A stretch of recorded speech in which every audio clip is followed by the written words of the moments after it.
अचानक से डिग्गी को कुछ याद आया और उसने इमोशंस को एक तरफ रखा और कार्तिक से कहा, तू भी एक अच्छी लड़की देखकर उससे शादी करना चाहता है ना? बहुत बढ़िया, मैं और दीदी मिलकर आज से ही तेरे लिए सुंदर सुशील लड़की ढूंढने का काम शुरू कर देते हैं।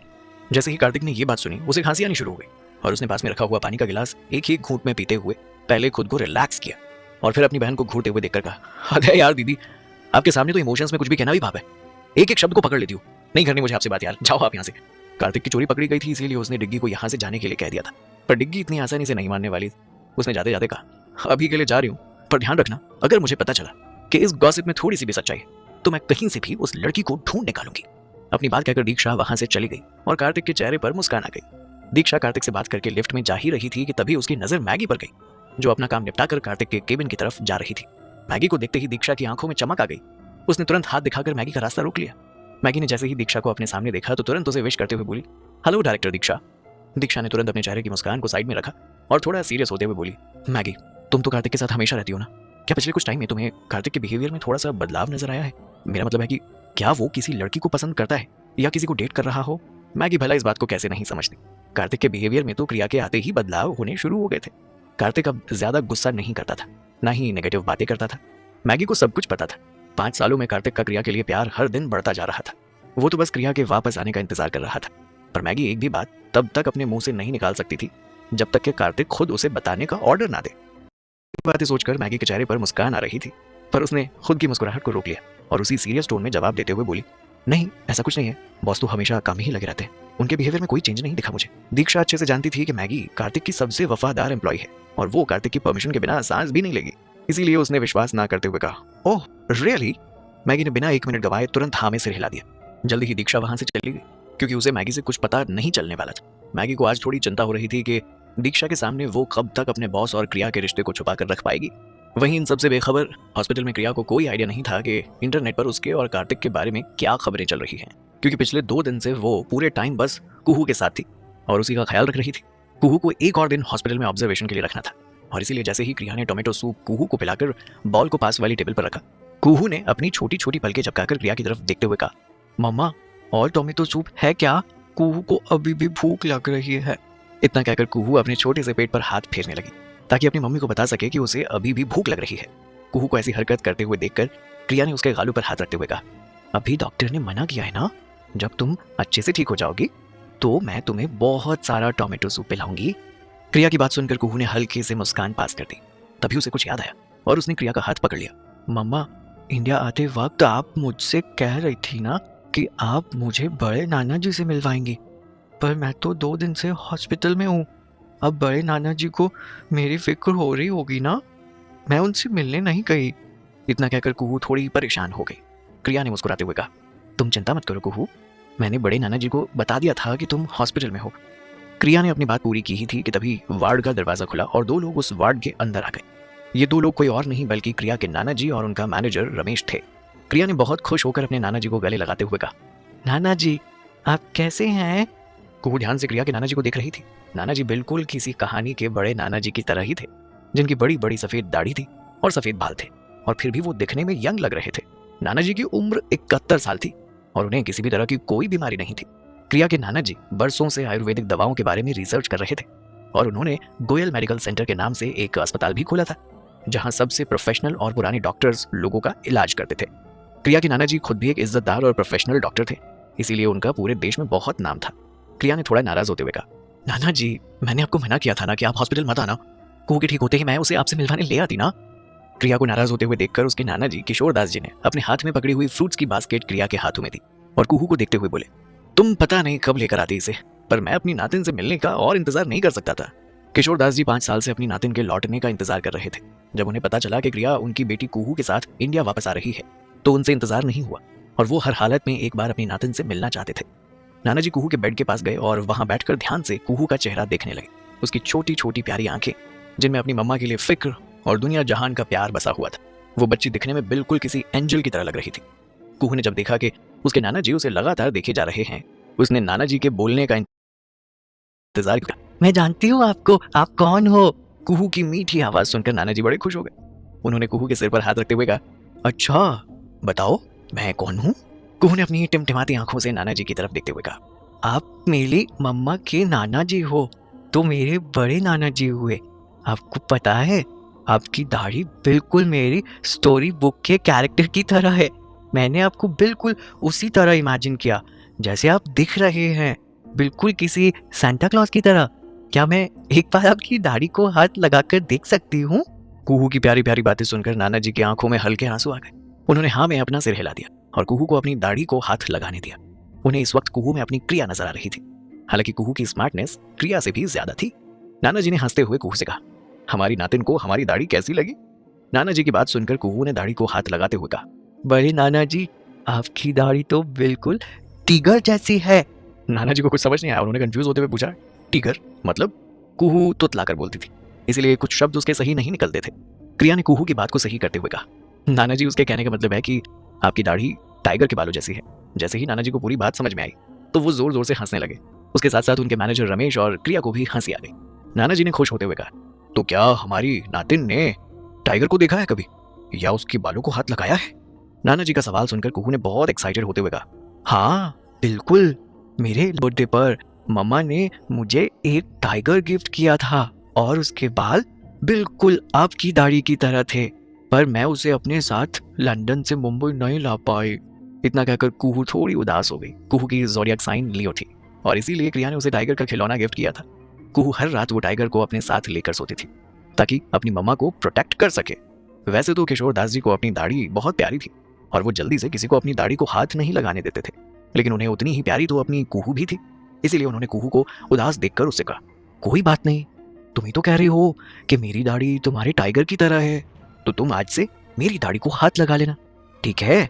बड़े नाना जी की बात सुनकर तो कुहू ने खुश होते हुए कहा, हाँ हाँ ओके बड़े नाना जी, आप बहुत अच्छे हैं।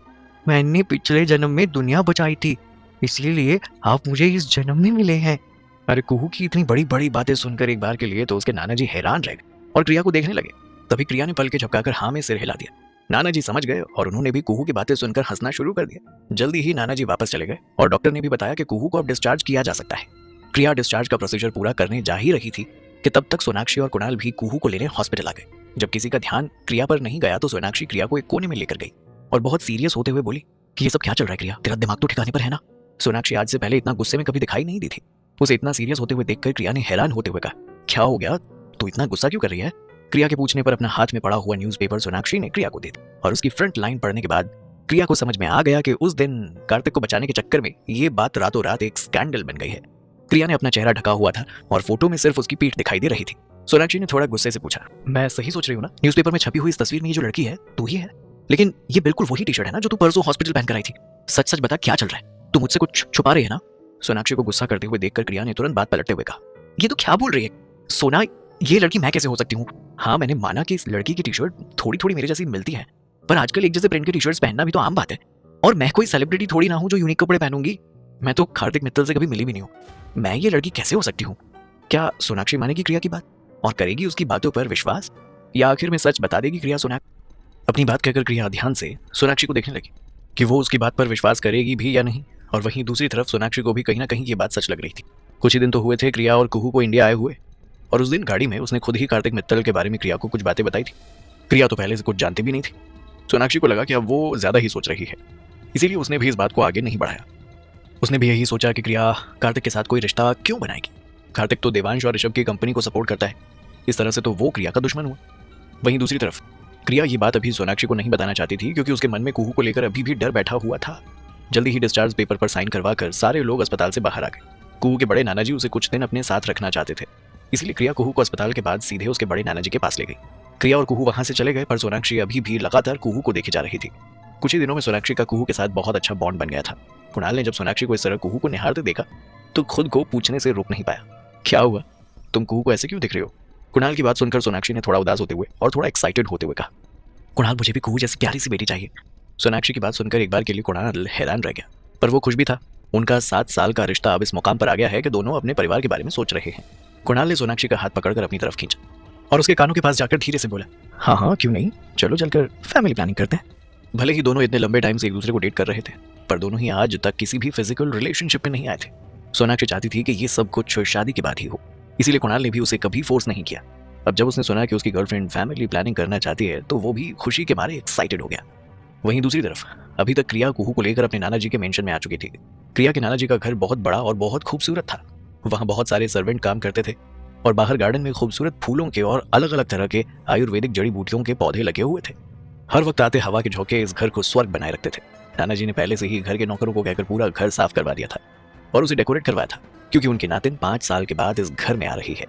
जैसे ही कुहू उस घर में गई तो लिविंग रूम में उसने नाना जी को देखकर भागते हुए कस कर गले लगा लिया और बहुत प्यार से बोली, बड़े नाना जी, मैंने आपको बहुत मिस किया।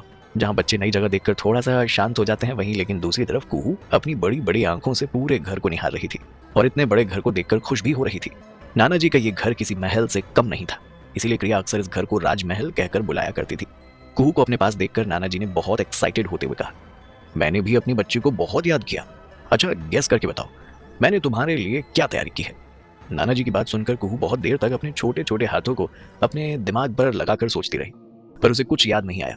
उसने हार मानकर थकते हुए कहा, बड़े नाना जी, आपने क्या तैयारी की है, बताइए ना। मैं तो बिल्कुल भी गैस नहीं कर पा रही हूँ। अगर मुझे जादू आता होता तो मैं कब का आपके दिमाग में घुस कर पता लगा लेती कि आपके दिमाग में क्या चल रहा है। कुहू की बातें सुनकर क्रिया और नाना जी हंसने लगे। नाना जी भी अपनी बेटी के गम में बहुत दुखी रहते थे। उसके बाद क्रिया के साथ जो कुछ भी हुआ उस बात ने उन्हें और तोड़कर रख दिया था और आज कितने सालों के बाद वो हंस रहे थे, वो भी सिर्फ छोटी सी कुहू की वजह से। नाना जी जल्दी ही कुहू और क्रिया को एक बड़े कमरे में ले गए जो अच्छे से डेकोरेटेड था। उस कमरे में एक बड़ा सा सॉफ्ट टॉय टाइगर रखा हुआ था, जिसे देखकर कुहू बहुत खुश हो गई थी और नाना जी की गोद में ही उनके गालों पर किस करते हुए बोली, ये तो बहुत बड़ा टाइगर है। Thank you Nana ji, I love you, आप मेरा दोस्त वापस ले आए। इतना कहकर कुहू जल्दी से उस सॉफ्ट टाइगर के पास चली और उसे गले लगाने की कोशिश करने लगी। हालांकि वो सॉफ्ट टॉय टाइगर कुहू की हाइट से भी बड़ा था, इसीलिए कुहू को उसका पैर पकड़कर ही उसे गले लगाना पड़ रहा था। कुहू को बिजी देखकर नाना जी क्रिया के पास आ गए और उसके सिर पर हाथ रखते हुए बोले, तुमने अपनी बहुत मनमर्जी कर ली। अब तुम और कुहू मेरे साथ यहीं इसी घर में रहोगे। तुम्हें जिस भी चीज की जरूरत हो वो तुम मुझे बता देना, वो सब कुछ तुम्हें यहाँ मिल जाएगा। नाना जी की बात सुनकर क्रिया ने उन्हें गले लगाते हुए कहा, थैंक यू नाना जी, पर जल्दी ही मेरी शूटिंग शुरू होने वाली है और वहां से रोजाना यहाँ तक अप डाउन करना मेरे लिए पॉसिबल नहीं होगा। मैं आसपास में ही कोई घर लेकर कुहू के साथ वहां सेटल हो जाऊंगी। क्रिया की बात सुनकर नाना जी का चेहरा उतर गया और उन्होंने थोड़ा उदास होते हुए कहा, अगर तुम शूटिंग पर जाओगी तो पीछे से कुहू का ध्यान कौन रखेगा। एक काम करो, कुहू को यहीं छोड़ जाओ और तुम अपनी शूटिंग पर ध्यान दो। तुम्हारे बूढ़े नाना जी की हड्डियों में अभी भी बहुत जान है, वो अपनी नातिन को संभाल सकते हैं। क्रिया को यह भी बात सही लग रही थी, क्योंकि आगे उसे कार्तिक के आउट हाउस में रहना था और वहां पर क्रिया अपने साथ कुहू को नहीं रख सकती थी। नाना जी से बात करने के बाद क्रिया अपनी माँ के कमरे में चली गई। इतने सालों के बाद भी उसकी माँ का कमरा बिल्कुल वैसा का वैसा ही था। अक्सर इस कमरे में साफ सफाई होती थी। अगर एक भी चीज इधर से उधर होती थी तो नाना जी बहुत ज्यादा गुस्सा हो जाते थे। जैसे जैसे क्रिया इस कमरे को देख रही थी वैसे वैसे उसकी पुरानी यादें ताजा होती जा रही थी। मरने से पहले क्रिया की माँ ने अपना आखिरी वक्त इसी मेंशन में गुजारा था। एंटरटेनमेंट इंडस्ट्री में होने वाले स्कैंडल और झूठी चकाचौंध ने उसकी माँ को अंदर ही अंदर निगल लिया था। क्रिया की माँ को हमेशा से एक बड़ा और सक्सेसफुल म्यूजिक करियर चाहिए था। अपने पति देवांश को एंटरटेनमेंट इंडस्ट्री में सक्सेसफुल बनाने के लिए और बड़ा डायरेक्टर बनाने के लिए उन्होंने इस इंडस्ट्री में कदम रखा और इतना पैसा कमाया कि वो बड़े बड़े एक्टर और प्रोड्यूसर को देवांश से मिलवा सके, ताकि देवांश भी एक सक्सेसफुल डायरेक्टर बन जाए और उसका भी नाम हो जाए। बहुत कम लोग जानते हैं, पर देवांश गिल बहुत ही ज्यादा क्रूर इंसान था। उसे जब जब पैसों की जरूरत पड़ती थी वो तुरंत क्रिया की माँ से पैसे मांग लेता था और अगर क्रिया की माँ पैसे देने से मना करती तो वो उन्हें बहुत ज्यादा मारता। इस इंडस्ट्री में एक्टर एक्ट्रेस का नाम एक दूसरे से जुड़ना बहुत आम बात थी। लोग पॉपुलैरिटी के लिए एक दूसरे का नाम जोड़ देते थे और जब ये बात देवांश गिल को पता चलती तो वो क्रिया की माँ कल्याणी को बहुत मारता। कल्याणी की वजह से ही तो धीरे धीरे देवांश को इस इंडस्ट्री में थोड़ी पहचान मिलनी शुरू हुई थी और उसने तभी से अपनी करतूतें दिखाना शुरू कर दी थी। कल्याणी के पीठ पीछे ही माया से अफेयर किया और उससे माया को साक्षी पैदा हुई। माया के चक्कर में देवांश सब कुछ भूल गया था और अब क्रिया की माँ कल्याणी से पीछा छुड़वाने के लिए किसी भी हद तक जाने को तैयार था। बचपन में क्रिया ने हर रात अपनी माँ को घर के एक कोने में बैठकर रोते हुए देखा और तब तक देखा जब तक उसकी माँ ने अपनी जान नहीं ले ली। अपने आखिरी दिनों में कल्याणी डिप्रेशन में थी और उस दौरान उसने अकेलेपन में ही अपनी ये दिन गुजारे थे। एक एक करके ये सारी बातें क्रिया के दिमाग में आ रही थी। जैसे ही उसने अपनी आंखें बंद की तो आंसुओं का सैलाब उसकी आंखों से लगातार बहना शुरू हो गया। अपनी छोटी सी लाइफ में क्रिया की माँ कल्याणी तब तक खुश थी जब तक वो अपनी म्यूजिक लाइफ को एक उड़ान दे रही थी। असली तबाही तो तब शुरू हुई जब देवांश उनकी जिंदगी में आया। क्रिया जानना चाहती थी कि देवांश से पहले उसकी माँ की जिंदगी में कौन था और उसकी माँ किसे प्यार करती थी, उनकी लव लाइफ कैसी थी और कौन था वो इंसान जिसने उसकी माँ को वो ब्रूच दिया था। हाँ, वही ब्रूच जो मरने से पहले क्रिया की माँ ने उसके लिए अमानत के तौर पर और अपनी आखिरी निशानी के तौर पर छोड़ा था। अपने सारे सवालों के जवाब जानने के लिए क्रिया ने अपनी माँ की अलमारी खोली, पर वहां पुराने कपड़ों के अलावा और कुछ भी था नहीं। पास में एक ड्रॉर था जिसमें कुछ म्यूजिक रिकॉर्ड और किताबें रखी हुई थी, और सबसे नीचे रखा था एक फोटो फ्रेम जिसकी हालत कुछ खास नहीं थी। एक हीरो से जड़ी हुई क्लिप उस फोटो फ्रेम के बीच में रखी हुई थी। क्रिया ने जल्दी से फोटो फ्रेम को पीछे से खोला और ध्यान से उस फ्रेम को देखने लगी। उसमें एक छोटी सी ब्लैक एंड व्हाइट किसी बच्चे के अल्ट्रासाउंड की तस्वीर थी। क्रिया को समझ में नहीं आ रहा था कि उसकी माँ ने इस तरह की तस्वीर यहाँ क्यों रखी हुई है। क्रिया ने ध्यान से उस तस्वीर को देखा। वो लगभग 23 साल पुरानी थी, शायद क्रिया के पैदा होने से कुछ महीने पहले की। तस्वीर को जैसे ही क्रिया ने पलट कर देखा तो वहां कुछ कोड वर्ड में शब्द लिखे हुए थे, F, तुम मेरी जिंदगी का सबसे खूबसूरत तोहफा हो। शायद लेटर F कोई कोड वर्ड था, या शायद किसी के नाम का पहला अक्षर। क्रिया का दिमाग पूरी तरह से फ्रीज हो गया था। उसे समझ नहीं आ रहा था कि आखिर ये F कौन है और उसकी माँ ने इस तस्वीर को इस तरह छुपाकर क्यों रखा हुआ है। क्रिया ने आसपास की जगह को भी ध्यान से देखा। उसे ऐसा कुछ नहीं मिला जो उसके सवालों को कम कर सके। धीरे धीरे क्रिया के सवाल गहरे होते जा रहे थे। 5 साल पहले जब क्रिया अपने घर से भागी थी तो उसने एक बार भी नहीं सोचा था कि कम से कम अपनी माँ की आखिरी निशानी को तो ध्यान से देख ले। हो सकता है कि गिल परिवार में उसे अपने सवालों के जवाब मिल जाए। सबसे बड़ी दिक्कत यह थी कि अब क्रिया उस घर में जाए तो कैसे जाए। रात को जब क्रिया अपने बगल में कुहू को सोते हुए देख रही थी तो उसने मन ही मन सोचा, क्या मुझे कुहू को बता देना चाहिए कि उसके डैडी मुझे मिल गए हैं और वो मुंबई में ही रहते हैं, हमारे बहुत पास। कुहू भी एक स्टेबल लाइफ जीना चाहती थी। वो भी कहानी सुनते हुए अपने मम्मी पापा के बीच सोना चाहती थी, अपने पापा की प्रिंसेस बनना चाहती थी, बजाय अभी से काफी ज्यादा मैच्योर और स्मार्ट बनने के। कुछ देर तक क्रिया के दिमाग में यही सारी बातें चलती रही। फाइनली उसने डिसाइड किया कि वो कुहू को उसके पापा से इंट्रोड्यूस करवाएगी। पर अभी भी क्रिया के दिमाग में यही चल रहा था कि कहीं कार्तिक का परिवार कुहू को क्रिया से छीन तो नहीं लेगा। अगर ऐसा हुआ तो कुहू के दिमाग पर इसका बहुत असर पड़ेगा, और पता नहीं कार्तिक इस बात पर विश्वास करेगा भी कि नहीं कि कुहू उसी की बेटी है। क्या कार्तिक को बच्चे पसंद होंगे? अगर उसे बच्चे पसंद नहीं हुए तो कहीं उसका सच बताना आग में घी डालने का काम ना कर दे। कार्तिक की जिंदगी में पहले ही बहुत प्रॉब्लम थी, कहीं इन सब बातों से कार्तिक की प्रॉब्लम बढ़ ना जाए। क्रिया ये सब कुछ सोच ही रही थी कि तभी उसके फोन पर एक मैसेज आया, और जैसे ही क्रिया ने मैसेज करने वाले का नाम पढ़ा तो वो हैरान रह गई। क्रिया लगातार कार्तिक के बारे में सोच रही थी, तभी उसके फोन पर एक मैसेज आया, और जैसे ही उसने मैसेज चेक किया तो वो कार्तिक का मैसेज था, जिसमें एक स्माइल के इमोजी के साथ लिखा हुआ था, क्या तुम मुझे याद कर रही हो? मुझे लगातार हिचकी आ रही है। कार्तिक का ये मैसेज पढ़कर क्रिया के चेहरे पर मुस्कान आ गई, और उसने भी स्माइल का इमोजी भेजते हुए कहा, हाँ शायद अब आपकी हिचकी रुक गई होगी। ये मैसेज पढ़कर कार्तिक को हंसी आने लगी, और उसने क्रिया से पूछा, क्या तुमने न्यूज़ देखी? रातों रात तुमने मुझे फेमस कर दिया। ये मैसेज पढ़कर क्रिया को आज सुबह सोनाक्षी की बताई हुई बात याद आई, और उसने तुरंत माफी मांगते हुए कहा, I am really sorry Kartik, मुझे कोई आइडिया नहीं था कि मेरी इस हरकत की वजह से तुम इतनी बड़ी प्रॉब्लम में आ जाओगे। क्रिया को माफी मांगते हुए देखकर कार्तिक ने तुरंत मना कर दिया, तुम्हें माफी मांगने की जरूरत नहीं है, बल्कि मुझे तुम्हारी चिंता हो रही थी। इन सब बातों से कहीं तुम्हें कोई परेशानी ना हो रही हो। ये बात सुनकर क्रिया ने मजाक करते हुए कहा, बस एक सुपर टैलेंटेड बिजनेसमैन का सहारा लेकर एक सीढ़ी आगे बढ़ गई, ये समझ लीजिए। सुपर टैलेंटेड शब्द सुने हुए कार्तिक को काफी टाइम हो गया था। अब तो उसे ये शब्द किसी गाली की तरह लगते थे, क्योंकि वो एक व्हील चेयर के भरोसे अपनी जिंदगी जी रहा था। क्रिया समझ गई थी कि कार्तिक उदास होगा, इसीलिए उसने कार्तिक पर रहम दिखाने के बजाय उसे डांटते हुए कहा, कार्तिक प्लीज खुद को कमजोर समझना बंद करो। तुम्हें कितनी बार कहा है कि तुम किसी से कम नहीं हो, तुम्हें समझ नहीं आता है क्या? क्रिया को इस तरह डांटते हुए सुनकर कार्तिक ने हंसते हुए कहा, बस बस काली माता मत बन जाना, लगता है तुम मेरी बहनों से मिल चुकी हो, इसीलिए उनकी तरह डांट रही हो मुझे। बहनों की बात सुनकर क्रिया ने धीरे धीरे कार्तिक के परिवार के बारे में पूछना शुरू कर दिया, और कार्तिक ने भी अपने मौसी, मौसाजी और तीनों बहनों के बारे में बता दिया। साथ ही साथ कार्तिक क्रिया को अपनी बहनों की मस्ती और आसपास की नोकझोंक भी बता रहा था, जिसे सुनकर क्रिया को काफी हंसी आ रही थी। ये दोनों पूरी रात इसी तरह बातें करते रहे, और कब वक्त निकल गया इन्हें पता नहीं चला। अगली सुबह जल्दी जल्दी तैयार होकर क्रिया अपने सेट की तरफ जाने लगी। इस फिल्म में बड़े बड़े लोग एक्टिंग कर रहे थे।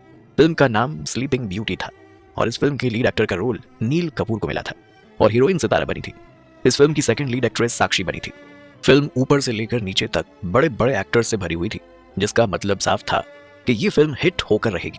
सेट पर पहुंचते ही क्रिया जल्दी से जाकर स्टेज मैनेजर मोहित चोपड़ा से मिली। उसका कॉन्टैक्ट नंबर क्रिया को रहीम खान ने प्रोवाइड करवाया था। क्रिया का अभी तक कोई मैनेजर नहीं था, ना ही किसी कंपनी के साथ उसका कोई कॉन्टैक्ट था, इसीलिए फिल्म में काम करने से पहले उसे एक एक्टिंग एग्रीमेंट साइन करना था। एक्टिंग एग्रीमेंट साइन होते ही क्रिया ने फिल्म की स्क्रिप्ट ली और मेकअप आर्टिस्ट का इंतजार करने लगी। क्रिया जैसे जैसे स्क्रिप्ट पढ़ रही थी वैसे वैसे उसे पता चला कि उसे फिल्म में साक्षी की दासी का रोल प्ले करना है। क्रिया को लगा था कि शायद साक्षी को फीमेल लीड का रोल मिल गया है, पर उसे कहाँ पता था कि जिस दासी के रोल के लिए वो इतनी मेहनत कर रही थी वो रोल उसे मिला तो है पर साक्षी की दासी बनने का, और जो रोल साक्षी करने वाली थी वो बहुत ही एरोगेंट और गुस्से वाला था। ये एक ऐसी लड़की का किरदार था जिसे लगता था कि वो कुछ भी कर सकती है और वो बहुत घमंडी भी है और अपने नौकरों पर हाथ उठाने से पहले बिल्कुल नहीं सोचती। क्रिया को तो ऐसे लग रहा था जैसे उसने चलकर खुद शेर की गुफा में हाथ डाल दिया हो। अभी तक शूटिंग शुरू भी नहीं हुई थी और वो पहले ही नर्क के गेट पर खड़ी हो गई थी। अगर शूटिंग के दौरान साक्षी ने सच में उसे चोट पहुंचाने की कोशिश की तो, अगर शूटिंग के बहाने उसने 2 दिन पहले अस्पताल में हुई अपनी इंसल्ट का बदला लिया तो, क्रिया ने अपना सिर पकड़ लिया और हैरान होते हुए बोली, ओ रब जी तुसी की चाहते हो। क्रिया अपना सिर पकड़ के बैठी कि तभी उसे पीछे से हाई हील्स की आवाज आई।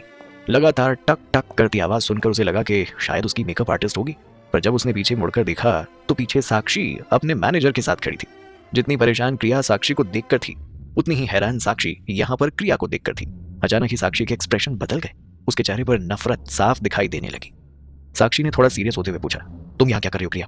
तुम्हें तो लिस्ट से हटा दिया था ना? ये सवाल सुनकर क्रिया ने बहुत शांति से जवाब देते हुए कहा, तुमने तो अपनी पूरी कोशिश की थी कि मैं इस फिल्म में सेलेक्ट ना हो पाऊं, पर अभी भी मैं तुम्हारे सामने खड़ी हूं, वो भी अपने दम पर। क्रिया का कॉन्फिडेंस देखकर साक्षी हैरान थी और उसे समझ नहीं आ रहा था कि क्रिया सेलेक्ट कैसे हुई। क्या उसके इंडस्ट्री में अपने कनेक्शन थे या फिर उसने किसी प्रोडक्शन के मेंबर के साथ कुछ ऐसा वैसा किया था? साक्षी सोच रही थी कि क्रिया ने थोड़े कॉन्फिडेंस से कहा, मुझे समझ नहीं आता साक्षी, तुम इतने सालों से इंडस्ट्री में हो फिर भी तुम्हें मुझसे डर लग रहा है। तुम तो काफी टैलेंटेड हो, मैं तो बहुत पीछे हूं तुमसे, फिर भी तुम मुझसे डर रही हो। वैसे तुम ये सब कैसे कर लेती हो? कहीं तुम किसी प्रोड्यूसर या डायरेक्टर को सर्व तो नहीं करने लगी हो या उन्हें मैनिपुलेट करना शुरू कर दिया है तुमने? क्रिया की बात सुनकर साक्षी को गुस्सा तो बहुत आ रहा था, पर उसे हैरानी भी हो रही थी कि 5 साल पहले ये एक भीगी बिल्ली की तरह रहती थी और अब वही क्रिया आज शेरनी बनकर उसके सामने आई थी और बिना डर के अपनी बातें बोलती जा रही थी। साक्षी और ज्यादा क्रिया से बहस नहीं करना चाहती थी, पर उसे उसकी औकात जरूर दिखाना चाहती थी। साक्षी ने मुस्कुराते हुए कहा, अब यहाँ आ ही गई हो तो बेस्ट एक्टिंग करना, और हाँ, मेरा नाम इस्तेमाल करने की कोशिश मत करना। मैं बिल्कुल नहीं चाहती कि यहाँ किसी को भी पता चले कि तुम मेरी बहन हो। मेरी रेपुटेशन बहुत मायने रखती है। साक्षी की बात सुनकर क्रिया ने मुस्कुराते हुए कहा, तुम चिंता मत करो, इस इंडस्ट्री में मेरा नाम मधुबाला गोयल है और लोग मुझे इसी नाम से जानेंगे। तुम्हारे या तुम्हारे खानदान में से किसी का नाम अब मुझसे नहीं जुड़ेगा। पर हाँ, याद रखना, अगर तुमने मुझे पीछे से बदनाम करने की कोशिश की तो मैं भी पीछे नहीं हटूंगी। क्रिया ने खुलेआम धमकी दी थी, जिसे साक्षी भी समझ गई थी। साक्षी अपना सारा दिमाग लगा रही थी कि आखिर क्रिया इस रोल में आई तो आई कैसे, पर उसके दिमाग में सब घटिया ख्याल ही आ रहे थे। वो अच्छे से जानती थी कि क्रिया कुछ भी कर सकती है, पर कभी रोल पाने के लिए कोई गलत काम नहीं करेगी। साक्षी ने मन ही मन में कुछ सोचा और वहां से अपने मेकअप रूम में चली गई। कुछ देर के बाद ही मेकअप आर्टिस्ट लीना आई और साक्षी का मेकअप किया। मेकअप पूरा होने के बाद साक्षी बहुत खूबसूरत लग रही थी, पुराने जमाने के किसी राजा की प्रेमिका की तरह। असल में साक्षी को इस फिल्म में राजा की रखैल का किरदार निभाना था। लीना एक सीनियर मेकअप आर्टिस्ट थी, उसकी मेकअप टेक्निक्स भी बहुत कमाल की थी। क्रिया खुद को उसके सामने कुछ भी नहीं समझती थी, भले ही वो भी खुद कितनी भी अच्छी मेकअप आर्टिस्ट क्यों ना हो। जल्दी ही क्रिया का मेकअप भी हो गया था और सेट पर आई हुई फिल्म स्टाइलिस्ट ने क्रिया का मेकअप फाइनल करके उसे एक ड्रेस पहनने को दे दी थी। हालांकि क्रिया को अजीब सी फीलिंग होने लगी थी। उसे ये कपड़े अपने कैरेक्टर के हिसाब से लग नहीं रहे थे, बल्कि राजा की प्रेमिका के कपड़े लग रहे थे। क्रिया स्टाइलिश श्रुति को अपने कपड़ों के बारे में पूछने ही वाली थी कि इतनी ही देर में साक्षी अपना शूट खत्म करके आई और सेट पर मौजूद असिस्टेंट डायरेक्टर से बोली, ये सब क्या है मिश्रा जी, जो मेरे लिए कपड़े आए थे वो इस लड़की ने क्यों पहना हुआ है? क्रिया ने जैसे ही साक्षी की कंप्लेंट सुनी तो उसे सब कुछ क्लियर हो गया कि ये सब किया कराया साक्षी का ही है। क्रिया ने जल्दी से अपनी बात रखते हुए कहा, मिश्रा जी, साक्षी मैम, ये कपड़े मेरे मेकअप आर्टिस्ट और स्टाइलिश ने चुनकर दिए। मुझे बिल्कुल भी आइडिया नहीं था कि ये कपड़े सेकंड लीड हीरोइन को पहनने हैं। क्रिया की बात सुनकर मिश्रा जी ने तुरंत सीरियस होते हुए कहा, तुम अपनी गलती को छुपाने के लिए सारे इल्जाम दूसरों पर लगा रही हो। साक्षी ने भी गुस्सा करते हुए कहा, बहुत अच्छी कहानियां बना रही हो तुम। एक मेकअप आर्टिस्ट भी तब तक ये कपड़े तुम्हें नहीं देगी जब तक तुम खुद उन पर प्रेशर नहीं डालोगी। साक्षी की बातें सुनकर क्रिया को गुस्सा तो बहुत आ रहा था, पर फिर भी उसने अपनी बात रखते हुए कहा, मैं सच कह रही हूँ मैम। क्रिया की बातें सुनकर साक्षी ने कोई जवाब नहीं दिया और पलटकर डायरेक्टर शिव की तरफ देखते हुए बोली, डायरेक्टर शिव, अगर आपको इस नई लड़की को मेरी जगह देनी है तो मेरा यहाँ कोई काम नहीं है, शायद मुझे अब चलना चाहिए। एक बार के लिए तो डायरेक्टर शिव साक्षी को रोकते हुए बोले, नहीं नहीं, मैं ऐसा कुछ भी नहीं सोच रहा हूँ साक्षी मैडम। डायरेक्टर खान आपको स्पेशली सेकंड फीमेल लीड के लिए रखना चाहते हैं। मैं नहीं जानता कि सामने मौजूद ये लड़की कौन है। एक मिनट रुकिए, मैं अभी मेकअप आर्टिस्ट को बुलाकर खुद कंफर्म कर लेता हूँ। जल्दी ही मेकअप आर्टिस्ट लीना और श्रुति भी वहां आ गई। जैसे ही लीना ने डायरेक्टर शिव का सवाल सुना तो साफ साफ झूठ बोलते हुए बोली, सर, मुझे क्रिया ने कहा था कि वो डायरेक्टर खान के काफी करीब है और डायरेक्टर खान उसे इस फिल्म में सेकंड लीड का रोल दे रहे हैं, इसीलिए उसे सेकंड लीड हीरोइन का मेकअप लगाया जाए और उसी के कपड़े दिए जाए। लीना की बात सुनकर क्रिया ने तुरंत इस बात को मानने से मना कर दिया। झूठी हो तुम, क्यों बिना वजह मुझे फंसा रही हो? झूठ बोलते हुए तुम्हें शर्म नहीं आ रही क्या? लीना ने बहुत ही मायूस सा चेहरा बनाते हुए कहा, अगर मेरी बात पर विश्वास नहीं है तो श्रुति से पूछ लीजिए सर। श्रुति ने भी तुरंत सिर हाँ में हिला दिया और इन दोनों की बातें सुनकर क्रिया इतना तो समझ गई थी कि वो चाहे जितनी कोशिश कर ले पर इस इल्जाम से तो बच नहीं सकती है, क्योंकि उसके पास कोई सबूत नहीं था। क्रिया को पता ही नहीं था कि साक्षी, लीना और श्रुति तीनों पहले कई प्रोजेक्ट्स में एक साथ काम कर चुकी हैं और तीनों ही एक दूसरे के काफी करीब हैं। क्रिया के पास कहने के लिए कुछ नहीं था। डायरेक्टर मिश्रा ने टीम मेंबर को कहकर क्रिया के कपड़े और मेकअप बदलवाने के लिए कहा और साक्षी को मनाने लगे। आज जो कुछ भी हुआ था उसके बाद सेट पर सब लोगों की सोच क्रिया के लिए बदल गई थी। सबको लग रहा था कि क्रिया यहाँ तक डायरेक्टर रहीम के साथ अपना कनेक्शन बनाकर आई है। क्रिया को तो एक दासी का रोल मिला था, फिर भी वो साक्षी का रोल चुराने की कोशिश कर रही थी। सबको यही लग रहा था कि क्रिया एक चालबाज और शातिर औरत है। क्रिया काफी देर तक मेकअप रूम में लीना का इंतजार करती रही, लेकिन वो तब तक नहीं आई जब तक क्रिया बैठे बैठे थक नहीं गई। हार मानकर क्रिया को ही लीना को ढूंढने बाहर जाना पड़ा। जब वो बाहर आकर लीना से पूछने लगी कि उसका मेकअप क्यों नहीं हो रहा है, तो लीना ने बहुत एटीट्यूड के साथ कहा, मैं अपनी क्लाइंट को लेकर बहुत ज्यादा चूसी हूँ और मैं उन लोगों का मेकअप नहीं करती जो कैरेक्टर से अच्छे ना हो या फिर मुझे पसंद ना हो। लीना की बात पर क्रिया को बहुत गुस्सा आ रहा था। वो उसे एक पंच मारने ही वाली थी कि तभी पीछे से किसी ने उसका हाथ पकड़ लिया। बकवास बातें सुनकर क्रिया को बहुत गुस्सा आ रहा था। वो कुछ भी सुन सकती थी, पर अपने कैरेक्टर के खिलाफ ये सारी बातें उसे बहुत दुख दे रही थी। क्रिया को गुस्सा आया। उसने अपने हाथों की मुट्ठी बांधकर लीना पर पंच मारने की कोशिश की। तभी किसी ने पीछे से आकर उसका हाथ पकड़ लिया। क्रिया ने जैसे ही पीछे मुड़कर देखा तो हैरानी से उसकी आंखें बड़ी हो गई। इस वक्त उसके पीछे कोई और नहीं बल्कि सितारा चौहान खड़ी थी। सितारा को अपने सामने देखकर क्रिया ने हैरान होते हुए कहा, सितारा मैम, आप यहाँ? सितारा को क्लासिक ब्यूटी के नाम से जाना जाता था। उसके बाल काफी बड़े थे जो बहुत ही खूबसूरती से बंधे हुए थे और उसकी स्किन किसी आईने की तरह चमक रही थी और उसकी आंखों में एक अलग ही चमक थी। एक बार कोई अगर इन आंखों को देखे तो उसकी गहराई में खोता चला जाए। सितारा को देखकर लीना ने भी अच्छा बर्ताव करना शुरू कर दिया और बहुत ही स्टाइल के साथ बोली, हाय सितारा। लीना को देखकर सितारा के चेहरे पर मुस्कान जरूर आई थी, पर साफ पता चल रहा था कि उसका दोहरा व्यवहार सितारा को समझ में आ गया है। सितारा ने मुस्कुराकर लीना से कहा, आज पहली बार तुम्हारे मेकअप रूल्स के बारे में सुना है लीना। अब मुझे समझ आया कि तुम पहले मेरे साथ ऐसा क्यों करती थी। शायद मेरे कैरेक्टर को लेकर भी तुम्हारे विचार कुछ ऐसे ही होंगे। सितारा की बात सुनकर जहां एक तरफ लीना के पास बोलने के लिए शब्द नहीं बचे थे, तो वहीं दूसरी तरफ क्रिया काफी ज्यादा हैरान थी। उसे विश्वास नहीं हो रहा था कि सितारा जैसी बड़ी एक्ट्रेस उसके लिए स्टैंड ले रही है और उसकी तरफ से बोल रही है। सितारा के बारे में पूरे इंडस्ट्री में चर्चा थी कि उसे अकेले और शांत रहना ही पसंद है और वो ज्यादा इंडस्ट्री के गॉसिप में इंटरेस्ट नहीं थी और आज तक उसने कभी भी सेट के क्रू मेंबर्स से बिना वजह कोई बात नहीं की थी। ऐसे में इतनी बड़ी एक्ट्रेस का क्रिया की साइड लेना क्रिया के लिए बहुत बड़ी बात तो थी। क्रिया के मन में सितारा के लिए इज्जत और बढ़ गई थी। वहीं दूसरी तरफ लीना अपने होश में आई और थोड़ी धीमी आवाज में बोली, नहीं नहीं, ऐसी कोई बात नहीं है सितारा। उस वक्त मेरे पास बहुत काम होता था, इसीलिए मैं तुम्हारा मेकअप नहीं कर पाई होंगी। पर मेरा सपना था कि मैं एक दिन तुम्हारा मेकअप जरूर करूं। पर अब तो तुम्हारे पास तुम्हारा पर्सनल मेकअप आर्टिस्ट है, शायद मुझे ये मौका कभी नहीं मिलेगा। असलियत तो ये है कि लीना ने शुरू में सितारा को भी एक न्यू कमर आर्टिस्ट समझकर उसे कभी इंपॉर्टेंस नहीं दी थी, पर आज वो इतनी सक्सेसफुल हो गई है तो अपने आप लीना उसके आगे पीछे घूम रही है। सितारा समझ रही थी कि लीना चापलूसी कर रही है, इसीलिए उसने उसी की भाषा में लीना से कहा, ओह, फिर तो तुम्हारे पास बहुत अच्छा मौका है। तुम्हें मेरी छोटी बहन का बहुत अच्छे से ख्याल रखना होगा और उससे अच्छे से बर्ताव करना चाहिए। क्या पता एक दिन ये भी मुझसे भी ज्यादा फेमस हो जाए और फिर तुम्हें इस बात के लिए पछतावा करना पड़े कि तुमने इतनी बड़ी सेलिब्रिटी का मेकअप नहीं किया। सितारा की बात सुनकर लीना ने झूठी मुस्कान लाते हुए कहा, ऑफ कोर्स तुम सही कह रही हो सितारा। लीना को इस वक्त बहुत गुस्सा आ रहा था अंदर से, पर फिर भी उसमें इतनी हिम्मत तो थी नहीं कि सितारा की बैड बुक्स में आ जाए। सितारा ने एक प्यारी सी मुस्कान क्रिया को दे दी थी और फिर वो वहां से चली गई। वहीं दूसरी तरफ ना चाहते हुए भी लीना को क्रिया का मेकअप करना पड़ रहा था। सितारा के कहे हुए कुछ शब्द आज क्रिया के लिए बहुत बड़ी बात बन गए थे। क्रिया को भी विश्वास हो गया था कि फ्यूचर में वो भी एक दिन सितारा की तरह बहुत बड़ी एक्ट्रेस बन सकती है। क्रिया अपना मेकअप करवाकर सेट पर चली गई और ध्यान से एक्टर और एक्ट्रेसेस को देखने लगी कि किस तरह से वो लोग हर एक एक्ट को कितने खूबसूरती से कर रहे थे। सितारा का किरदार एक डांसर का था जिसने राजा शांतनु को अपने प्यार में कैद कर लिया था। राजा शांतनु को उस डायरेक्टर से प्यार हो गया था और वो उसे अपने महल में ले आए। शांतनु का किरदार नील कपूर निभा रहा था और इसी कहानी के अंदर सितारा के साथ एक और डांसर होती है जो सितारा को बिल्कुल पसंद नहीं करती, उसकी खूबसूरती से जलती है और सितारा के लिए मुसीबतें खड़ी करती रहती है। ये कोई और नहीं बल्कि साक्षी थी। जल्दी ही शूटिंग पूरी हो गई और क्रिया सितारा के ड्रेसिंग रूम में जाने के लिए खुद की हिम्मत बढ़ाने लगी ताकि एक बार आज सुबह के लिए उसे थैंक यू कह सके। क्रिया ने अपने हाथ में एक जूस का गिलास लिया और नॉक करके अंदर चली आई। इस वक्त सितारा अपना मेकअप उतरवा रही थी। क्रिया ने जैसे ही साइड टेबल पर जूस रखा और बहुत इज्जत के साथ बोली, मैम, मैं आपके लिए फ्रेश फ्रूट जूस लेकर आई हूँ। जैसे ही सितारा ने मिरर में से क्रिया को जूस लाते हुए देखा तो थोड़ा गुस्सा करते हुए बोली, तुम इस इंडस्ट्री में नहीं हो, मुझे लगता है कि तुम्हें अपनी एक्टिंग पर फोकस करना चाहिए बजाय मेरे लिए जूस लाने के। अपनी कनेक्शन को दुनिया के सामने लाने की कोशिश मत करना, वरना लोग तुम्हें इस इंडस्ट्री में टारगेट करना शुरू कर देंगे। सितारा तो बस इतना चाहती थी कि कोई भी क्रिया को आगे जाकर ये ना कहे कि वो सितारा के कनेक्शन से यहाँ आई है। सितारा ने थोड़ा नाराज होते हुए आगे कहा, अगर साक्षी या किसी और ने तुम्हें यहाँ आते हुए देख लिया होता ना, तो अभी तक तुम्हें एक्सपोज कर चुकी होती। क्रिया समझ रही थी कि सितारा उसे क्या बताने की कोशिश कर रही है, इसीलिए उसने तुरंत कहा, मैं आपकी एडवाइस को हमेशा ध्यान रखूंगी। बस आज सुबह आपने मेरे लिए जो स्टैंड लिया उसके लिए मैं आपको थैंक यू कहना चाहती थी। अब मुझे चलना चाहिए। इतना कहकर क्रिया बाहर चली गई और सितारा मिरर में से ही क्रिया को जाते हुए देखकर मुस्कुराने लगी। सितारा काफी दिनों के बाद मुस्कुरा रही थी और ये मुस्कुराहट उसके चेहरे पर बहुत प्यारी लग रही थी।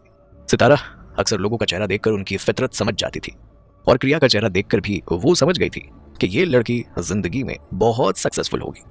क्रिया फिल्म के सेट पर से वापस घर जा रही थी। उसने गेट के बाहर एक महंगी फरारी गाड़ी को खड़ी देखा। ये गाड़ी कस्टम मेड लग रही थी और काफी लग्जरियस थी। गाड़ी में बैठे इंसान ने तुरंत गाड़ी का शीशा नीचे किया और उसे देखते ही क्रिया ने हैरान होते हुए कहा, विराट तुम? हाँ, विराट वही लड़का था जो कुछ दिन पहले फिल्म के सेट पर क्रिया को स्टंट रोल करते वक्त मिला था। सेट पर विराट सेकंड लीड हीरो का रोल कर रहा था और उसी दौरान क्रिया से उसकी अच्छी दोस्ती भी हो गई थी। विराट को देखकर ऐसा लग रहा था कि वो किसी पैसे वाले परिवार से नाता रखता है। उसने तुरंत अपने महंगे सन ग्लासेस उतारे और मुस्कुराते हुए बोला, मधुबाला तुम कहाँ जा रहे हो? चलो मैं तुम्हें घर छोड़ देता हूँ।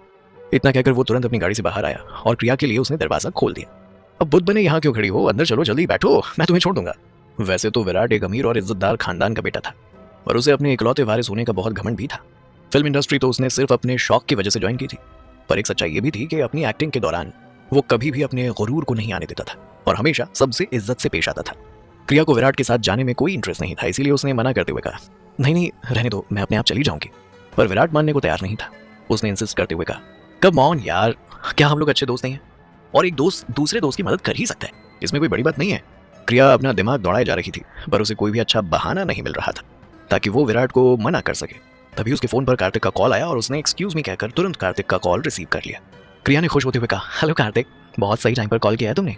कार्तिक ने मुस्कुराकर कहा, अपने लेफ्ट साइड में देखो और जरा गाड़ी में आकर बैठ जाओ, मैं तुम्हारा इंतजार कर रहा हूँ। जैसे ही क्रिया ने लेफ्ट साइड में देखा तो कार्तिक की गाड़ी भी वहीं खड़ी थी। क्रिया ने तुरंत विराट की गाड़ी से अपना बैग निकाला और सॉरी फील करने का नाटक करते हुए बोली, सॉरी विराट, मुझे जाना होगा, मेरा बॉयफ्रेंड मुझे पिक करने आया है। इतना कहकर बिना विराट के जवाब का इंतजार किए कार्तिक की गाड़ी की तरफ चली गई और विराट हैरानी से तब तक उस गाड़ी को देखता रहा जब तक वो गाड़ी उसकी आंखों से ओझल नहीं हो गई। विराट ने हैरान होकर खुद से ही कहा, क्या इस लड़की का बॉयफ्रेंड भी है? मुझे इस बारे में कैसे पता नहीं चला? कार्तिक को पता ही नहीं था कि अभी अभी क्रिया ने उसे अपना बॉयफ्रेंड कहकर बुलाया है, वरना कार्तिक तो खुशी के मारे पूरी रात सोता ही नहीं। पर इस वक्त गाड़ी के अंदर बैठे कार्तिक का मूड बहुत ज्यादा खराब था। उसने अभी अभी क्रिया को एक हैंडसम लड़के के साथ जो देखा था, जो उसे राइड ऑफर कर रहा था। क्रिया के गाड़ी में बैठते ही कार्तिक ने थोड़ा सीरियस होते हुए पूछा, क्या वो लड़का तुम्हारा बॉयफ्रेंड है? कार्तिक का सवाल सुनकर क्रिया थोड़ी हैरान हो गई और एक ही सांस में जवाब देते हुए बोली, नहीं नहीं, ऐसा बिल्कुल नहीं है। मैंने और विराट ने एक साथ एक फाइटिंग सीन शूट किया था और बस वहीं पे हमारी मुलाकात हुई थी। अचानक से विराट मुझे यहाँ मिल गया और घर छोड़ने के लिए कहने लगा, पर मुझे समझ भी नहीं आ रहा था कि मैं उसे जवाब क्या दूं, पर तब तक तुम आ गए। और इतना कहकर क्रिया लंबी गहरी सांस लेने लगी। क्रिया की पूरी बात सुनकर धीरे धीरे कार्तिक का गुस्सा और चिढ़ कम होने लगी और ये बात क्रिया ने भी नोटिस कर ली। कुछ सोचकर क्रिया ने कार्तिक से पूछा, तुम क्या मुझे यहाँ इतनी दूर पिक करने आए थे? क्रिया का सवाल सुनते ही कार्तिक ने साफ झूठ बोलते हुए कहा, बिल्कुल नहीं, मैं तो यहाँ से गुजर रहा था, तभी मैंने तुम्हें सामने खड़े देखा तो सोचा कि तुम्हें कॉल कर लूं। अब बेचारा कार्तिक ये थोड़ी ना बता सकता था कि वो तो शहर के दूसरे कोने से सच में यहाँ सिर्फ क्रिया को पिक करने ही आया था और तो और पिछले 2 घंटे से यहीं पर उसका इंतजार कर रहा था। क्रिया को विश्वास तो नहीं हो रहा था, पर फिर भी उसने कार्तिक से कहा, कितना बड़ा इत्तेफाक है ना, जब भी मैं फंसती हूँ तुम हमेशा मुझे बचाने आ जाते हो, पर अगली बार से प्लीज मुझे देखकर भी अनदेखा कर देना, मैं खुद ही घर चली जाया करूंगी, क्योंकि अगर मीडिया को पता चल गया तो फिर से कोई बड़ा बवाल न मच जाए। क्रिया ने अपनी बात कह दी थी, पर कार्तिक तो मन ही मन खुश हो रहा था कि अगर क्रिया के साथ उसका नाम जुड़ गया और स्कैंडल बन गया तो उसके लिए ये खुशकिस्मती से कम नहीं होगा। वो तो चाहता था कि लोग ज्यादा से ज्यादा उनके रिश्ते के बारे में गॉसिप करें। कार्तिक ने मुस्कुराते हुए कहा, कोई बात नहीं। ये जवाब सुनकर क्रिया ने हैरानी से अपनी आंखें बड़ी करते हुए कहा, क्या मतलब है तुम्हारा? इन अफवाहों से तुम्हारी इज्जत खराब हो सकती है। कार्तिक को भी ध्यान आया कि उसने अभी अभी क्या बोल दिया, इसीलिए उसने बात बदलते हुए कहा, मेरे कहने का मतलब है कि अफवाहों से डील करने के लिए मेरे पास पूरी PR टीम है जो हर वक्त मेरे लिए तैयार रहती है। कार्तिक की बात सुनकर क्रिया ने कुछ भी नहीं कहा, पर मन ही मन सोचने लगी, अगर इनकी PR टीम इतनी फास्ट काम करती है तो अभी तक मेरी और कार्तिक की बात सोशल मीडिया से हटी क्यों नहीं? ये बात सोचते सोचते क्रिया के चेहरे पर मुस्कान आ गई थी, जिसे कार्तिक ने नोटिस कर लिया था। इसीलिए उसने क्रिया को छेड़ते हुए कहा, वैसे मिस मधुबाला, आपकी शूटिंग का पहला दिन कैसा रहा? अगर तुम कहो तो मैं अंदर जाकर डायरेक्टर और बाकी टीम मेंबर से मिलाऊं। कार्तिक की बात सुनकर क्रिया ने तुरंत कार्तिक का हाथ पकड़ लिया और उसे मना करते हुए बोली, बिल्कुल नहीं कार्तिक, तुम कहीं नहीं जाओगे, मैं बता रही हूँ ना, आज मेरा दिन बहुत अच्छा था, शूटिंग भी अच्छे से हो गई। एक्चुअली क्रिया नहीं चाहती थी कि सेट पर किसी को भी पता चले कि वो कार्तिक मित्तल को जानती है। वहीं दूसरी तरफ कार्तिक का मकसद क्रिया को पिक करने का कुछ और था और अभी भी उसके दिमाग में वही सब बातें चल रही थी। आखिर क्यों आया था कार्तिक अचानक से क्रिया को पिक करने? और विराट अचानक से क्रिया से मिला था या फिर इसके पीछे इसकी कोई जरूरत नहीं है। क्रिया को अपना हाथ पकड़े हुए देखकर कार्तिक के चेहरे पर मुस्कान आ गई। वो उसकी बात ध्यान से सुनते हुए लगातार अपनी गर्दन हाँ में हिला रहा था। अपनी बात कहकर क्रिया चुप हो गई, पर कार्तिक तो अभी भी क्रिया की आंखों में खोए हुए हाँ में अपनी गर्दन हिला रहा था। और जब ये बात क्रिया ने नोटिस की तो उसने तुरंत झटके से कार्तिक का हाथ छोड़ा और खिड़की के बाहर दूसरी तरफ देखने लगी। इस वक्त क्रिया के चेहरे पर मुस्कान थी। वो कार्तिक को दिखाना नहीं चाहती थी। वहीं कार्तिक भी मुस्कुरा रहा था और क्रिया के दिल के जज्बात समझ रहा था। कुछ देर के बाद कार्तिक की गाड़ी पाली हिल में सोनाक्षी के घर के बाहर आकर रुकी। असल में आज क्रिया कार्तिक के आउट हाउस में शिफ्ट होने वाली थी और इसीलिए कार्तिक बहुत ज्यादा खुश था। वो खुद घर शिफ्ट करने में क्रिया की मदद करना चाहता था। गाड़ी से उतरने से पहले कार्तिक ने मैगी से कहा, मैगी सामान रखवाने में क्रिया की मदद कर दो। कार्तिक की बात मानकर जैसे ही मैगी गाड़ी से उतरने लगी तो क्रिया ने तुरंत उसे मना करते हुए कहा, नहीं इसकी कोई जरूरत नहीं है, थोड़ा सा सामान है मैं खुद ही ले आऊंगी। असल में क्रिया चाहती नहीं थी कि सोनाक्षी की नजर मैगी या कार्तिक में से किसी पर भी पड़े, इसीलिए वो उन्हें यहाँ रोक कर जा रही थी। क्रिया के पास सोनाक्षी के घर की दूसरी चाबी थी, जिससे लॉक खोल के क्रिया दबे पांव अंदर चली गई। हालांकि अंदर जाते ही क्रिया को कमरे से अजीब सी आवाज आने लगी और जैसे ही उसने सोनाक्षी के कमरे के पास हल्का कान लगाया तो उसका चेहरा शर्म से गुलाबी हो गया। उसने बिना आवाज किए अपना और कुहू का सामान पैक किया और दबे पांव वहां से वापस जाने लगी, पर अचानक से उसके हाथ से एक बॉक्स नीचे गिर गया। ये आवाज सुनकर क्रिया ने अपने सिर पर हाथ लगाते हुए कहा, अरे क्या यार, मैं कोई भी काम ठीक से क्यों नहीं कर सकती। वहीं अब तक सोनाक्षी और कुणाल को भी कमरे में कुछ गिरने की आवाज आ गई थी। सोनाक्षी ने थोड़ा परेशान होते हुए कुणाल से कहा, कुणाल मुझे अभी भी कुछ टूटने की आवाज आई, क्या तुम्हें भी कोई आवाज आई। कुणाल ने साफ मना करते हुए कहा, कोई आवाज नहीं थी, तुम्हारा वहम होगा। सोनाक्षी मानने को तैयार नहीं थी। उसने कुणाल से कहा, मुझे लग रहा है कि घर में कोई चोर घुसा है, चलो चलकर देखते हैं। बाहर खड़ी क्रिया को कुणाल और सोनाक्षी की बातचीत सुनाई दे रही थी। क्रिया को लग रहा था कि सोनाक्षी में बिल्कुल दिमाग नहीं है, भला इस अपार्टमेंट में कोई क्यों कुछ चुराने आएगा। पर कुणाल तो कुणाल था। उसने हंसते हुए सोनाक्षी से कहा, अगर चोर है तो चोर सही, इन्हें जो चुराने दो, बल्कि घर का सारा सामान चुराने दो। इस घर की सबसे कीमती चीज तो तुम हो मेरी जान। जब तक तुम्हें कोई कुछ नहीं कहता तब तक मैं यहाँ से कहीं नहीं जाऊंगा।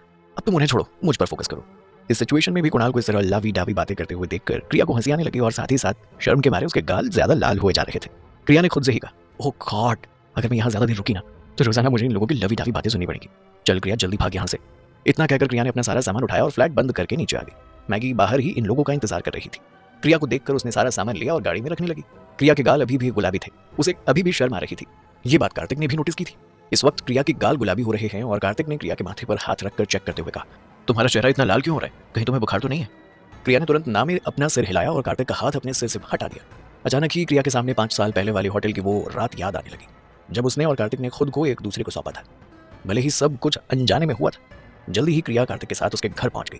उसके विला में बाहर की तरफ एक आउट हाउस बना हुआ था, जिसे कार्तिक ने बहुत अच्छे से डेकोरेट करवाया था और वहां जरूरत का सारा सामान था। कार्तिक के आउट हाउस को देखकर क्रिया ने मुस्कुराते हुए कार्तिक से कहा, एक बात बताओ कार्तिक, मैं वही हूं ना जिस पर 1 अरब रुपए का लोन है, उसके बाद भी तुम मेरी मेहमाननवाजी ऐसी कर रहे हो। तुम्हें नहीं लगता कि तुम बहुत ज्यादा अजीब हो। क्रिया तो यहाँ सिर्फ अपने बॉस का कर्ज चुकाने आई थी उसके केयर टेकर बनकर, पर कार्तिक तो बिना कुछ बोले ही उसके लिए सब कुछ किए जा रहा था। इतना बड़ा आउट हाउस देखकर पहले ही कार्तिक क्रिया पर बहुत मेहरबानी कर चुका था।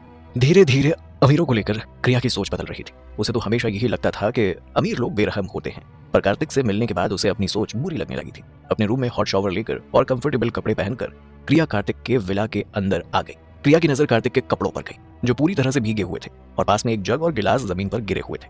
शायद कार्तिक के हाथ से वो जग छूट गया था और इसी वजह से कार्तिक पूरा गीला हो गया था। क्रिया ने कार्तिक से कहा, अब से तुम्हें किसी भी चीज की जरूरत हो तो तुम मुझे बता देना। सबसे पहले ये बताओ कि ड्रेसिंग रूम कहाँ है, मुझे तुम्हारे कपड़े बदलने हैं। अगर गीले रहोगे तो जुकाम लग जाएगी। कार्तिक पहली बार किसी को इतनी अपनी परवाह करते हुए देख रहा था। ये देखकर उसे बहुत अच्छा लग रहा था कि क्रिया बिल्कुल किसी बीवी की तरह उसके नखरे उठा रही है और उसकी सेवा कर रही है और बीच बीच में उसकी गलतियों पर उसे डांट भी रही है। देखा जाए तो ये सारे काम एक नौकर भी कर सकता था, पर जिस प्यार और अपनेपन से क्रिया ये काम कर रही थी वो हर कोई नहीं कर सकता था। क्रिया जैसे ही कार्तिक के ड्रेसिंग रूम में गई तो उसकी आंखें हैरानी से फैल गई। पूरा ड्रेसिंग रूम बिखरा हुआ था और जो कपड़े थे जगह जगह पड़े हुए थे। ऐसा लग नहीं रहा था कि कार्तिक साफ सफाई पसंद करने वाला इंसान है। क्रिया को इतना हैरान देखकर कार्तिक भी समझ गया, पर उसे इस वक्त काफी ज्यादा शर्म महसूस हो रही थी। कार्तिक ने तुरंत सफाई देते हुए कहा, एक्चुअली मैं हमेशा सब कुछ बहुत ऑर्गेनाइज्ड रखता हूँ, लेकिन पिछले कुछ टाइम से मुझे बिल्कुल भी वक्त नहीं मिल रहा, इसलिए पूरा ड्रेसिंग रूम बिखरा पड़ा है।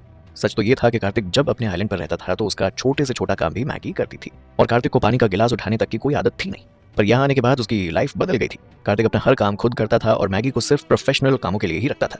हाँ, जो काम वो नहीं कर सकता था उस काम को अभी भी मैगी ही करती थी, जैसे कि ड्रेसिंग रूम को ऑर्गेनाइज करना। मैगी ने ही कल रात को पूरा कमरा ऑर्गेनाइज किया था, पर कार्तिक को आज क्रिया से मिलना था, इसलिए उसने 15 से ज्यादा आउटफिट चेक किए थे और उसे कोई भी फिट नहीं आया था। इस वजह से पूरा कमरा फिर से फैल गया था। कार्तिक वैसे तो हर कपड़ों में हैंडसम लगता था, पर उसे वही कपड़े पहनने थे जिसमें वो क्रिया के सामने और भी ज्यादा हैंडसम लगे। वैसे तो ये कहावत लड़कियों के लिए होती है, पर क्रिया से मिलने के बाद कार्तिक ने सारी कहावतों को उल्टा कर दिया था और अक्सर वो सारे काम करता था जो लड़कियां करती थी। जैसे कि जरूरत से ज्यादा सजना संवरना। प्रिया ने जल्दी से उन कपड़ों में से एक व्हाइट कलर की वी शेप टी शर्ट निकाली और कार्तिक के हाथ में देते हुए बोली, ये ठीक रहेगी ना? कार्तिक ने तो तुरंत हामे से हिला दिया। उसके लिए तो प्रिया का दिया हुआ कोई भी कपड़ा बेस्ट ही था, चाहे फिर वो कोई फटा टूटा चिथड़ा क्यों ना हो।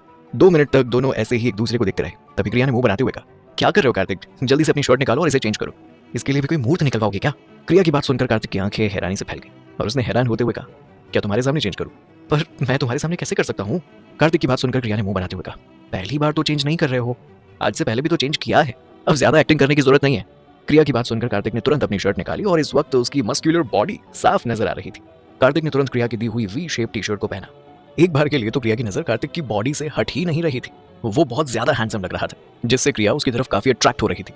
प्रिया ने जल्दी से अपनी नजरें कार्तिक से हटाई और उसे ड्रेसिंग रूम से बाहर हॉल में ले आई और उसे एक बुक पढ़ने के लिए दी, ताकि कार्तिक आराम से चाय पीते हुए रिलैक्स कर सके।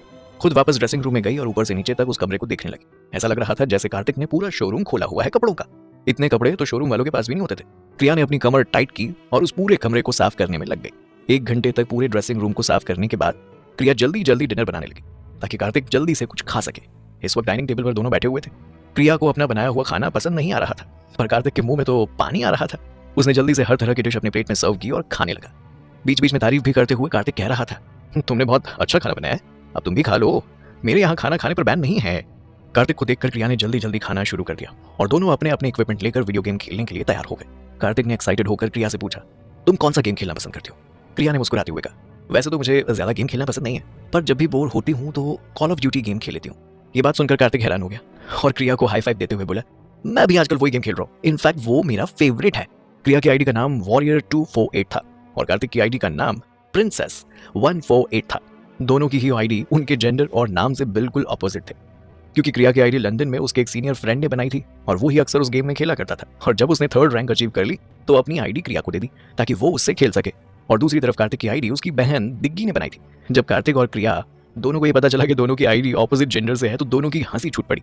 प्रिया ने हंसते हुए कहा, गेम में मेरी शादी हो गई है और मेरी वाइफ बहुत पावरफुल है, जब भी हम लोग टीम बनाकर खेलते हैं तो मैं हमेशा जीतती हूँ।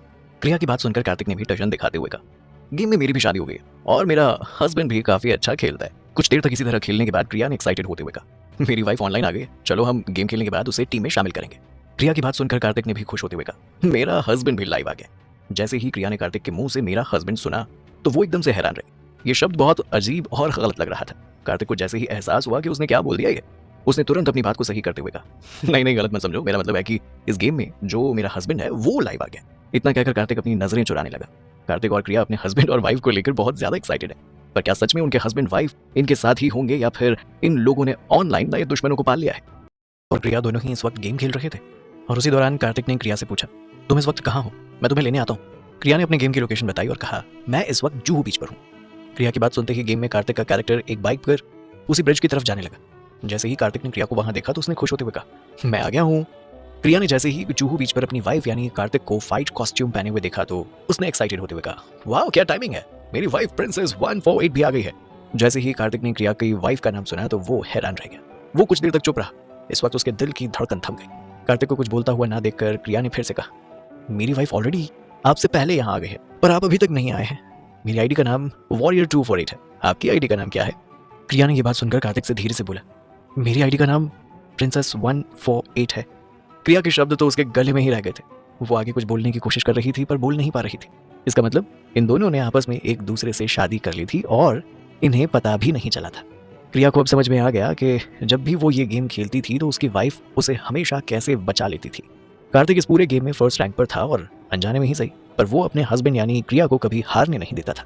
अचानक से ही प्रिया ने एक्साइटेड होते हुए कार्तिक से कहा, ओह माय गॉड कार्तिक, इस पूरे गेम के बेस्ट प्लेयर तो तुम हो, प्लीज मुझे अपना स्टूडेंट बना लो, आप जो कहोगे मैं वो करूंगी, प्लीज प्लीज प्लीज कार्तिक। इतना कहकर प्रिया हंसने लगी तो वहीं दूसरी तरफ कार्तिक के चेहरे पर भी मुस्कान आ गई। गेम में कार्तिक और प्रिया की शादी 2 साल पहले हुई थी और पिछले 2 सालों से ये दोनों हस्बैंड वाइफ की तरह हर प्रॉब्लम में एक दूसरे का साथ दे रहे थे और इन्हें पता भी नहीं था। कुछ देर और इसी तरह गेम खेलने के बाद कार्तिक ने देखा कि प्रिया सुबह से काम कर रही है और काफी थक गई है, तो उसने तुरंत प्रिया से कहा, प्रिया अब तुम्हें जाकर सो जाना चाहिए, और हाँ ये मेरे घर की चाबियां हैं, अगली बार से तुम कभी भी मेरे घर आ सकते हो। प्रिया ने बिना किसी बहस के कार्तिक से चाबियां ली और वहां से बाहर जाने लगी। तभी गेट खोलने से पहले ही अचानक डोरबेल बज गई। इतनी रात में अचानक से डोरबेल बजती हुई देखकर कार्तिक और प्रिया दोनों ही हैरान रह गए। प्रिया ने दरवाजा नहीं खोला पर दरवाजे पर बने होल से बाहर देखने लगी, जहां एक खूबसूरत सी लड़की खड़ी थी। बाहर खड़ी लड़की को देखकर प्रिया ने कार्तिक से कहा, लगता है तुम्हारी गर्लफ्रेंड आई है। अगर उसने मुझे यहाँ देख लिया तो बहुत गड़बड़ हो जाएगी। कार्तिक को समझ आ नहीं रहा था कि उसकी कौन सी गर्लफ्रेंड आ गई जिसके बारे में उसे भी नहीं पता। कुछ सोचकर कार्तिक ने उससे पूछा, वो लड़की कैसी दिखती है, थोड़ा डिस्क्रिप्शन दो ना। क्रिया ने जल्दी ही बाहर देखा और उस लड़की के फीचर को डिस्क्राइब करते हुए बोली, लड़की के लंबे वेवी बाल हैं और उसने बड़े बड़े ईयर रिंग्स पहने हुए हैं और उसने ब्लैक कलर की जैकेट के साथ सिल्वर कलर की टाइट फिटिंग ड्रेस पहनी हुई है और पैरों में हाई हील्स हैं और दिखने में काफी कूल और प्रिटी नजर आ रही है। ये डिस्क्रिप्शन सुनकर कार्तिक को बस एक ही चेहरा याद आ रहा था और उसने सिर पकड़ते हुए परेशान होते हुए कहा, अरे नहीं, ये तो मेरी छोटी बहन डिगी ओप्स दीक्षा है। ये हमेशा बिना बताए कहीं भी आ जाती है, अब मैं क्या करूं? बहन शब्द सुनकर क्रिया ने रिलैक्स होते हुए कहा, तो क्या करना है, दरवाजा खोल दूं या फिर बंद रहने दूं? क्रिया का सवाल सुनकर कार्तिक ने तुरंत हाथ दिखाकर उसे मना करते हुए कहा, बिल्कुल भी नहीं, दरवाजा मत खोलना। कार्तिक को डर लग रहा था कि अगर दीक्षा को पता चल गया कि इस वक्त कार्तिक के आसपास तो कोई लड़की है तो वो बातों बातों में ये बात सबको बता देगी और उसके बाद सबको यही लगेगा कि कुछ दिन पहले जो अफवाह उड़ी थी वो सच है। पर फिलहाल के लिए कार्तिक इस अफवाह को हवा नहीं देना चाहता था। कुछ सोचकर कार्तिक ने क्रिया से कहा, तुम एक काम करो ना, कहीं जाकर छुप जाओ। मैं नहीं चाहता कि दीक्षा दी को बिना वजह की कोई गलतफहमी हो जाए। क्रिया भी नहीं चाहती थी कि कार्तिक के लिए कोई मुसीबत खड़ी हो जाए, इसीलिए उसने तुरंत उसकी बात मानते हुए कहा, ठीक है, मैं कहीं छुपती हूँ। इतना कहकर क्रिया कार्तिक के पूरे घर में छुपने की जगह ढूंढने लगी। क्रिया वहां से चली गई और कार्तिक आसपास देखने लगा कि कहीं क्रिया की कोई चीज तो नहीं छूट गई है। तभी उसने नोटिस किया कि क्रिया के जूते अभी भी फ्रंट गेट के सामने पड़े हुए हैं और ये देखकर कार्तिक जल्दी से उन जूतों को उठाकर पास के ड्रॉर में रखने लगा। दीक्षा बार बार घर की डोरबेल बजाई जा रही थी। कार्तिक जानता था कि जब तक वो दरवाजा नहीं खोलेगा उसकी बहन वहां से नहीं जाएगी। कार्तिक ने अपनी व्हील चेयर पर बैठे हुए जैसे ही दरवाजा खोला तो दीक्षा ने थोड़ा परेशान होते हुए कहा, तू जल्दी दरवाजा नहीं खोल सकता था? पता है मुझे कितने अजीब ख्याल आ रहे थे।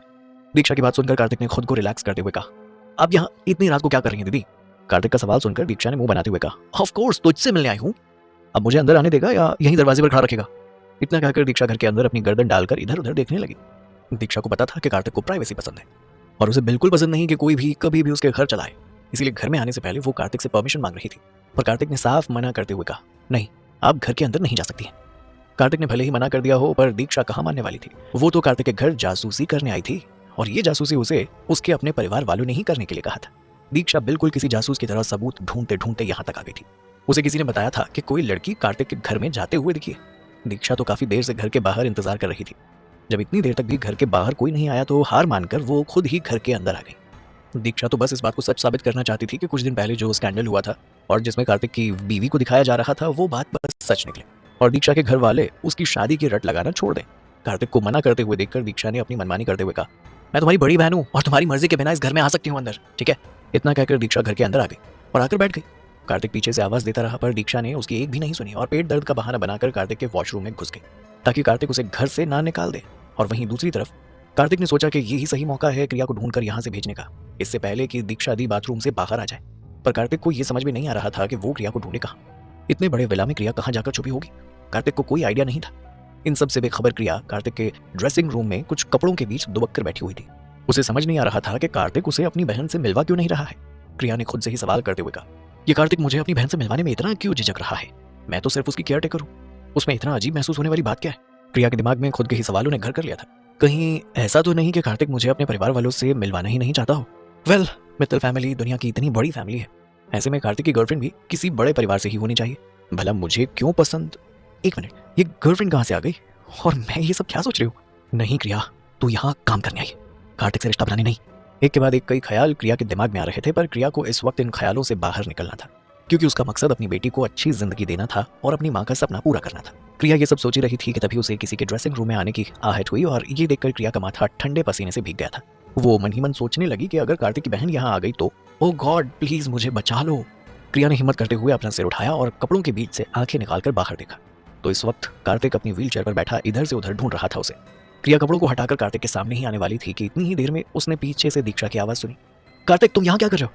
कार्तिक ने जैसे ही दीक्षा की आवाज सुनी तो खुद को रिलैक्स किया और इस तरह दिखाने लगा जैसे वो कैजुअली यहाँ से गुजर रहा था।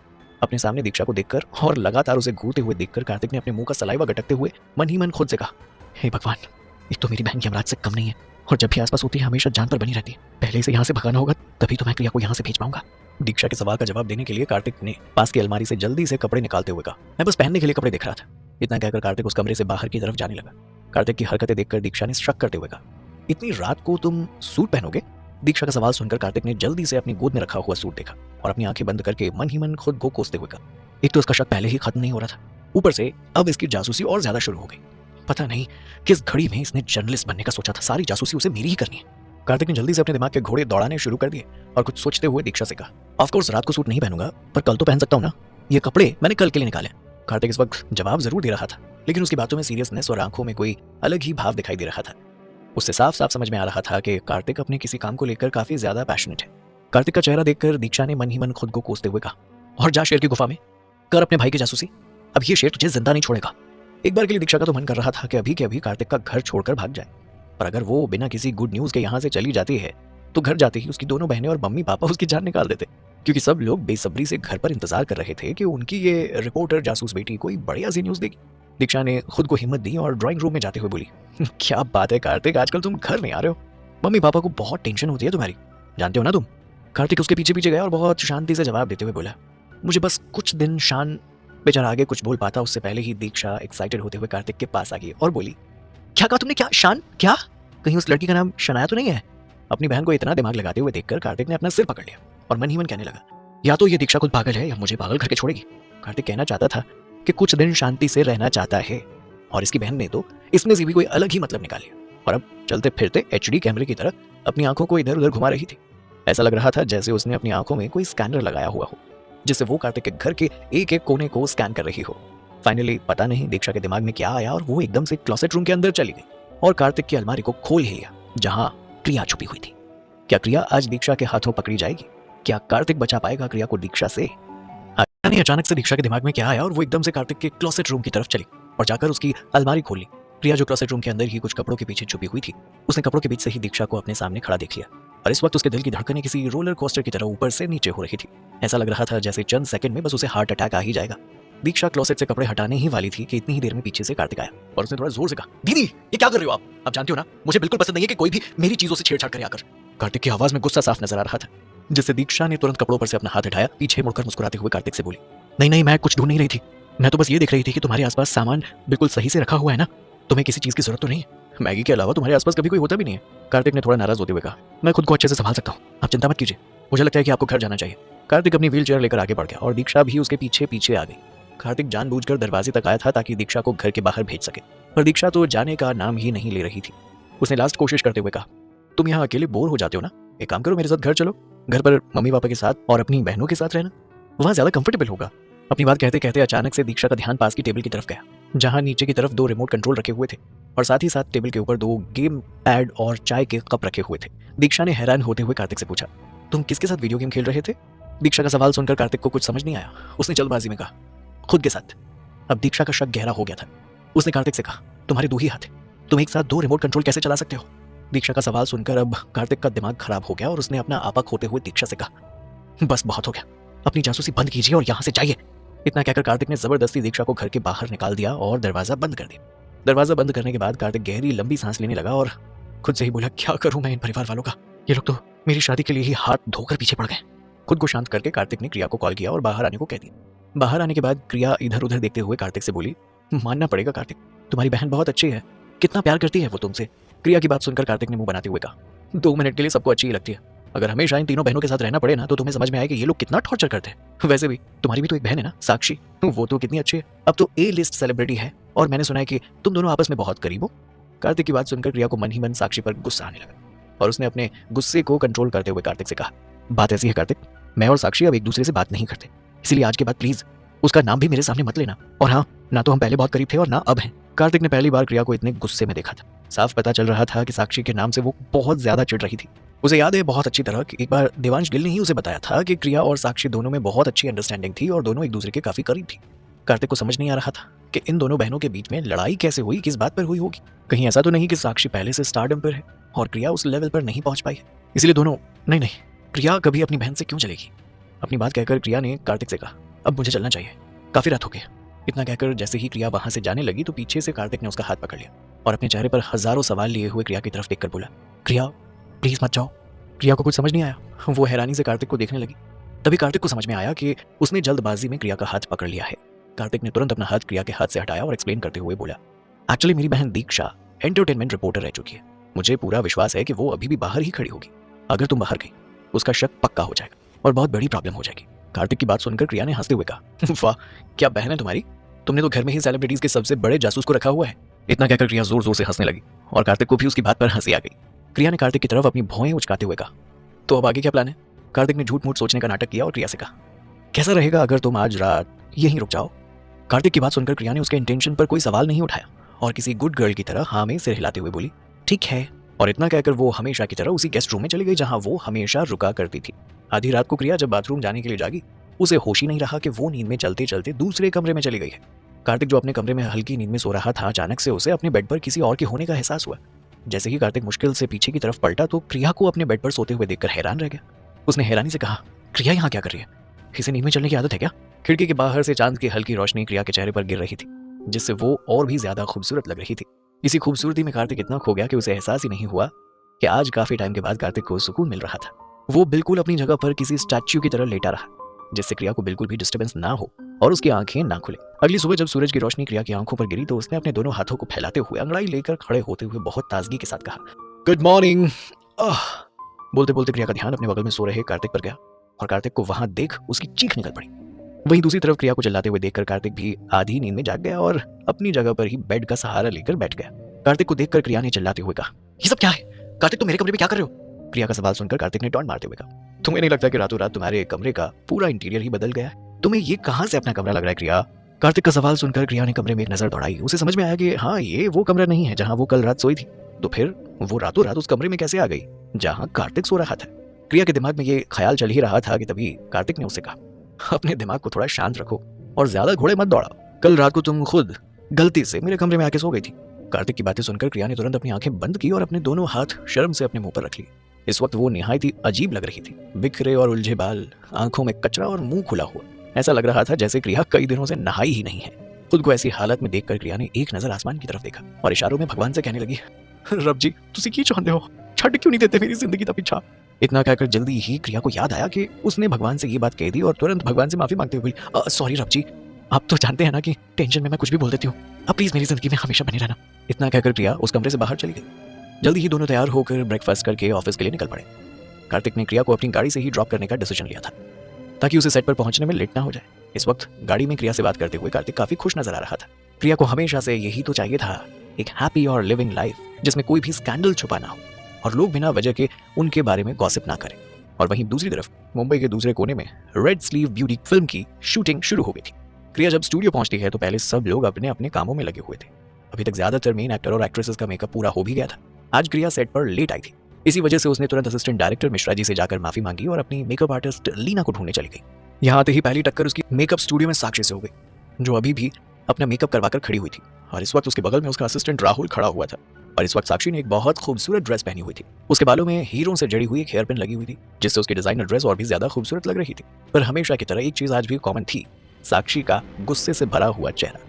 क्रिया को देखते ही साक्षी का गुस्सा और बढ़ गया और उसने क्रिया को ताना मारते हुए कहा, सिर्फ एक नौकरानी का रोल मिला है और अभी से तुम्हारे तेवर बढ़ गए। कल को अगर एक्ट्रेस बन गई तो फिर तो पूरी इंडस्ट्री को अपने हाथों में नचाओगी। अभी से अपने मन की करने लगी हो। तुम्हें अंदाजा भी है क्या टाइम हो रहा है इस वक्त? क्रिया जानती थी कि उसकी गलती है और वो लेट हो चुकी है, पर उसे समझ नहीं आ रहा था कि साक्षी उसे इस वक्त इतना क्यों सुना रही है। साक्षी का असिस्टेंट राहुल भी जानता था कि क्रिया और साक्षी बहनें हैं और दोनों की नहीं बनती है, इसीलिए उसने क्रिया की तरफ देखते हुए कहा, साक्षी मैडम बिल्कुल सही कह रही है क्रिया। सॉरी, यहाँ तो तुम्हें सब मधुबाला के नाम से जानते हैं ना। तुम जानती थी ना कि साक्षी मैडम का शूट आज सबसे पहले होगा। साक्षी मैडम सुबह 7 बजे से यहाँ मेकअप के लिए आकर खड़ी है। अब तुम क्या चाहती हो? तुम्हारा मेकअप पूरे से लोग तुम्हारा इंतजार करें? तुम्हारा अपने काम को लेकर कोई डेडिकेशन है भी कि नहीं? प्रिया को अपनी गलती का एहसास था, इसीलिए उसने माफी मांगते हुए कहा, सॉरी, मैं अगली बार से सही टाइम पर आऊंगी, जल्दी आऊंगी, टाइम का ख्याल रखूंगी। क्रिया की बात सुनकर साक्षी के असिस्टेंट राहुल ने गुस्से से कहा, अब यहाँ खड़ी खड़ी किसका इंतजार कर रही हो? जल्दी जाओ और अपना मेकअप खत्म कर पाओ। साक्षी मैडम का इंतजार मत करना। साक्षी का असिस्टेंट तो उससे भी ज्यादा नखरे और गुस्से वाला था। आते ही बेचारी क्रिया पर शुरू कर दिया। क्रिया का मूड बहुत अच्छा था और वो इन लोगों से बहस करके अपना मूड खराब नहीं करना चाहती थी, इसीलिए बिना जवाब दिए वो वहां से चली गई और लीना को ढूंढकर अपना मेकअप करवा लिया। अभी तक उसे सब कुछ ठीक ही लग रहा था। आज उसे अपने तीसरे सीन की शूटिंग करनी थी, जिसमें पल्लवी यानी कि साक्षी महल के कुछ नौकरों के साथ कहीं जाने वाली थी, जिसमें से एक जोया भी थी। असल में पल्लवी राजा शांतनु की खास थी और पूरे महल में उसकी बहुत चलती थी। महल में जितने भी लोग रहते थे सब लोग पल्लवी से बहुत डरते थे, क्योंकि वो गुस्से वाली थी और उसे राजा का साथ भी मिला हुआ था। पल्लवी को अभी अभी पता चला था कि राजा शांतनु कुछ दिन पहले एक नई लड़की को महल में लेकर आए थे और पिछले 3 दिनों से राजा उससे मिले भी नहीं थे। ये बात पल्लवी को बहुत बुरी लग रही थी। वो चाहती थी कि राजा सबसे ज्यादा वक्त उसी के साथ बिताए। पल्लवी को इस बात का डर था कि अगर राजा का मन किसी और लड़की पर आ गया तो महल में उसकी जो जगह है वो छिन जाएगी। तभी महल में कुछ ऐसा होता है कि जोरदार तमाचे की आवाज गूंजती है और एक लड़की जमीन पर जा गिरती है। ये थप्पड़ की आवाज कैसी थी, किसने किसे थप्पड़ मारा होगा? आगे की कहानी जानने के लिए सुनते रहिए। फिल्म में पल्लवी का रोल प्ले कर रही साक्षी को इस बात का डर होता है कि अगर राजा किसी और के पास चला गया तो उसकी पोजीशन और रुतबा चला जाएगा। पल्लवी को जब पता चला कि कोई नई लड़की राजा को बहला रही है, जिसकी वजह से राजा उसके पास आना बंद कर चुके हैं, तो पल्लवी को बहुत ज्यादा गुस्सा आ गया और वो अपनी खास दासियों को लेकर बहुत ही ग्रेसफुली चलते हुए महल के आंगन में पहुंची। क्रिया जो फिल्म में जोया का किरदार निभा रही थी, वो पल्लवी यानी साक्षी की खास दासी में से एक थी, जो चुपचाप पल्लवी के पीछे पीछे चल रही थी। इस वक्त आंगन में फिल्म की लीड एक्ट्रेस सितारा, जो कि महिमा का किरदार निभा रही थी, वो लगातार डांस की प्रैक्टिस कर रही थी। अचानक से उसने पल्लवी को अपनी दासियों के साथ अपनी तरफ आते हुए देखा तो वो थोड़ा हैरान हो गई। महिमा के घूमर डालते वक्त पल्लवी ने अपनी एक दासी अग्रिमा को आंखों से कुछ इशारा किया और अगले ही पल उस दासी ने छुपकर कुछ छोटे छोटे कंकर महिमा के पैरों के पास डाल दिए, जिन्हें महिमा देख नहीं पाई और पत्थरों पर पैर रखने की वजह से वो नीचे जमीन पर गिर गई। कराते हुए महिमा ने एक नजर ऊपर पल्लवी का चेहरा देखा और तुरंत अपनी नजरें घुमा ली। उसे ऐसा करते हुए देखकर पल्लवी की दासी अग्रिमा उसके पास आई और बहुत घमंड के साथ बोली, कनीज, तुम्हारी हिम्मत कैसे हुई बेगम साहिबा के सामने दुआ न करने की? महिमा ने चुपचाप अपना दर्द सहा और उसके सामने सिर झुकाते हुए बोली, रानी पल्लवी। महिमा को प्रणाम करते हुए देखकर पल्लवी ने बहुत ही रुतबे के साथ कहा, इन सबकी कोई जरूरत नहीं है, हम दोनों ही महाराज की सेवक हैं, तुम मुझे दीदी बुला सकती हो। पास में कुर्सी पर बैठते हुए उसने महिमा से कहा, मैंने सुना है कि तुम बहुत अच्छा नाचती हो, क्यों ना एक नृत्य तुम मुझे भी करके दिखाओ। महिमा को अभी अभी पैरों में चोट लगी थी, उसके बावजूद भी पल्लवी जानबूझकर उसे परेशान करने के लिए उसे नृत्य करने के लिए कह रही थी। महिमा ने अपना सिर झुकाए हल्की आवाज में कहा, मेरे पैरों में मोच आ गई है, इस वक्त नृत्य कर पाना नामुमकिन है। ना सुनकर पल्लवी का चेहरा गुस्से से भर गया। उसने चिल्लाते हुए महिमा से कहा, तुम्हारी हिम्मत कैसे हुई मुझे ना करने की? मैंने खुद तुम्हें अपनी आंखों से कुछ देर पहले तितलियों की तरह यहाँ नाचते हुए देखा है। पल्लवी का गुस्सा देखकर महिमा डर गई, फिर भी उसने अपनी बात रखते हुए कहा, रानी पल्लवी, मुझे माफ कर दीजिए, मैं सच में नृत्य नहीं कर पाऊंगी। पल्लवी को अब बहुत गुस्सा आ गया था। उसने अपनी एक दासी को हुक्म देते हुए कहा, राजमहल में झूठ बोलने की सिर्फ एक ही कीमत है, 101 थप्पड़। जोया, जाकर इसे थप्पड़ मारो। अपनी लाइन सुनकर क्रिया समझ गई थी कि अब उसके एक्टिंग करने की बारी है। फिल्म की स्क्रिप्ट के हिसाब से महिमा और जोया एक ही गांव की थी और जोया ने महिमा को पहचान लिया था। वो उस पर हाथ नहीं उठा सकती थी, इसीलिए वो पलटकर रानी पल्लवी से दया की भीख मांगने लगी। रानी पल्लवी, महिमा के पैर में सच में मोच आई है, आप उन्हें माफ कर दीजिए। अपना डायलॉग बोलकर जोया रानी पल्लवी के सामने हाथ जोड़ने लगी। तभी अगले ही पल एक जोरदार थप्पड़ की आवाज पूरे महल में गूंज गई। अपनी बात को काटते हुए देखकर पल्लवी ने जोया को एक जोरदार थप्पड़ मार दिया था, जिससे जोया जमीन पर जा गिरी और पल्लवी ने गुस्से से कहा, तुम्हारी हिम्मत कैसे हुई मेरे खिलाफ जाने की? साक्षी ने बहुत जोर से क्रिया के गालों पर थप्पड़ मारा था, जिसके निशान क्रिया के गालों पर उभर आए थे। क्रिया तुरंत अपनी जगह से खड़ी हुई और अपने हाथ रखते हुए साक्षी के ऊपर चिल्लाते हुए बोली, साक्षी, तुम्हारी हिम्मत कैसे हुई मुझ पर हाथ उठाने की? असल में स्क्रिप्ट में ऐसा कोई सीन था ही नहीं जहां साक्षी यानी पल्लवी को क्रिया पर हाथ उठाना पड़े। आज शूटिंग पर खुद डायरेक्टर खान आए थे और जब उन्होंने देखा कि दोनों एक्ट्रेस के बीच झगड़ा हो रहा है तो तुरंत शूटिंग को रोकते हुए बोले, काट काट काट, जोया तुम स्क्रिप्ट के अकॉर्डिंग नहीं चल रहे हो। क्रिया मिस्टर खान को अपनी बात समझाने ही वाली थी कि उससे पहले ही साक्षी ने मिस्टर खान से कहा, देखिए ना मिस्टर खान, मैंने स्क्रिप्ट को पढ़ा है, मुझे लगता है कि अगर रानी पल्लवी अपनी दासी जोया को सच में थप्पड़ मार देगी तो सीन बहुत अच्छा ग्रो करके आएगा। क्रिया को अच्छे से समझ में आ गया था कि स्क्रिप्ट को पढ़ते पढ़ते ही साक्षी ने ये डिसाइड कर लिया था कि वो कैसे इस सिचुएशन का फायदा उठाएगी और उसे परेशान करेगी। उसने कभी नहीं सोचा था कि साक्षी इतना नीचे गिर सकती है। इस फिल्म इंडस्ट्री में सबसे अजीब बात यह है कि लोग अक्सर इम्प्रोवाइजेशन का नाम लेकर अपनी पर्सनल दुश्मनी भी निकाल लेते थे। डायरेक्टर खान को साक्षी का दिया हुआ आइडिया काफी अच्छा लगा। उन्होंने एक्साइटेड होते हुए क्रिया से कहा, एक काम करते हैं, इस सीन को फिर से शूट करते हैं। जोया, तुम अपने एक्सप्रेशंस और अपने लाइन पर ध्यान दो। डायरेक्टर खान की बात सुनकर क्रिया ने थोड़ा परेशान होते हुए कहा, डायरेक्टर खान, क्या मुझे सच में थप्पड़ खाने पड़ेंगे? क्रिया का सवाल सुनकर डायरेक्टर खान ने बिना किसी झिझक के कहा, हाँ, एक्चुअली इस सीन में बहुत अच्छा लग रहा है। सच बात तो ये थी कि इतने बड़े डायरेक्टर होने के बाद भी डायरेक्टर खान साक्षी की बेड बुक में नहीं आना चाहते थे और उसे नाराज नहीं करना चाहते थे, पर क्रिया पर थप्पड़ भी तो नहीं पड़ने दे सकते थे। यही सोचकर उन्होंने साक्षी से कहा, साक्षी, तुम्हें थप्पड़ मारने की सिर्फ एक्टिंग करनी है। डायरेक्टर की बात मानकर साक्षी ने तुरंत किसी अच्छी एक्ट्रेस की तरह हाँ में सिर हिला दी।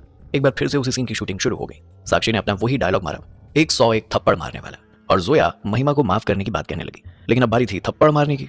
अपनी दासी की बात सुनकर पल्लवी को गुस्सा आ गया और उसने एक जोरदार थप्पड़ फिर से क्रिया के गालों पर जड़ दिया।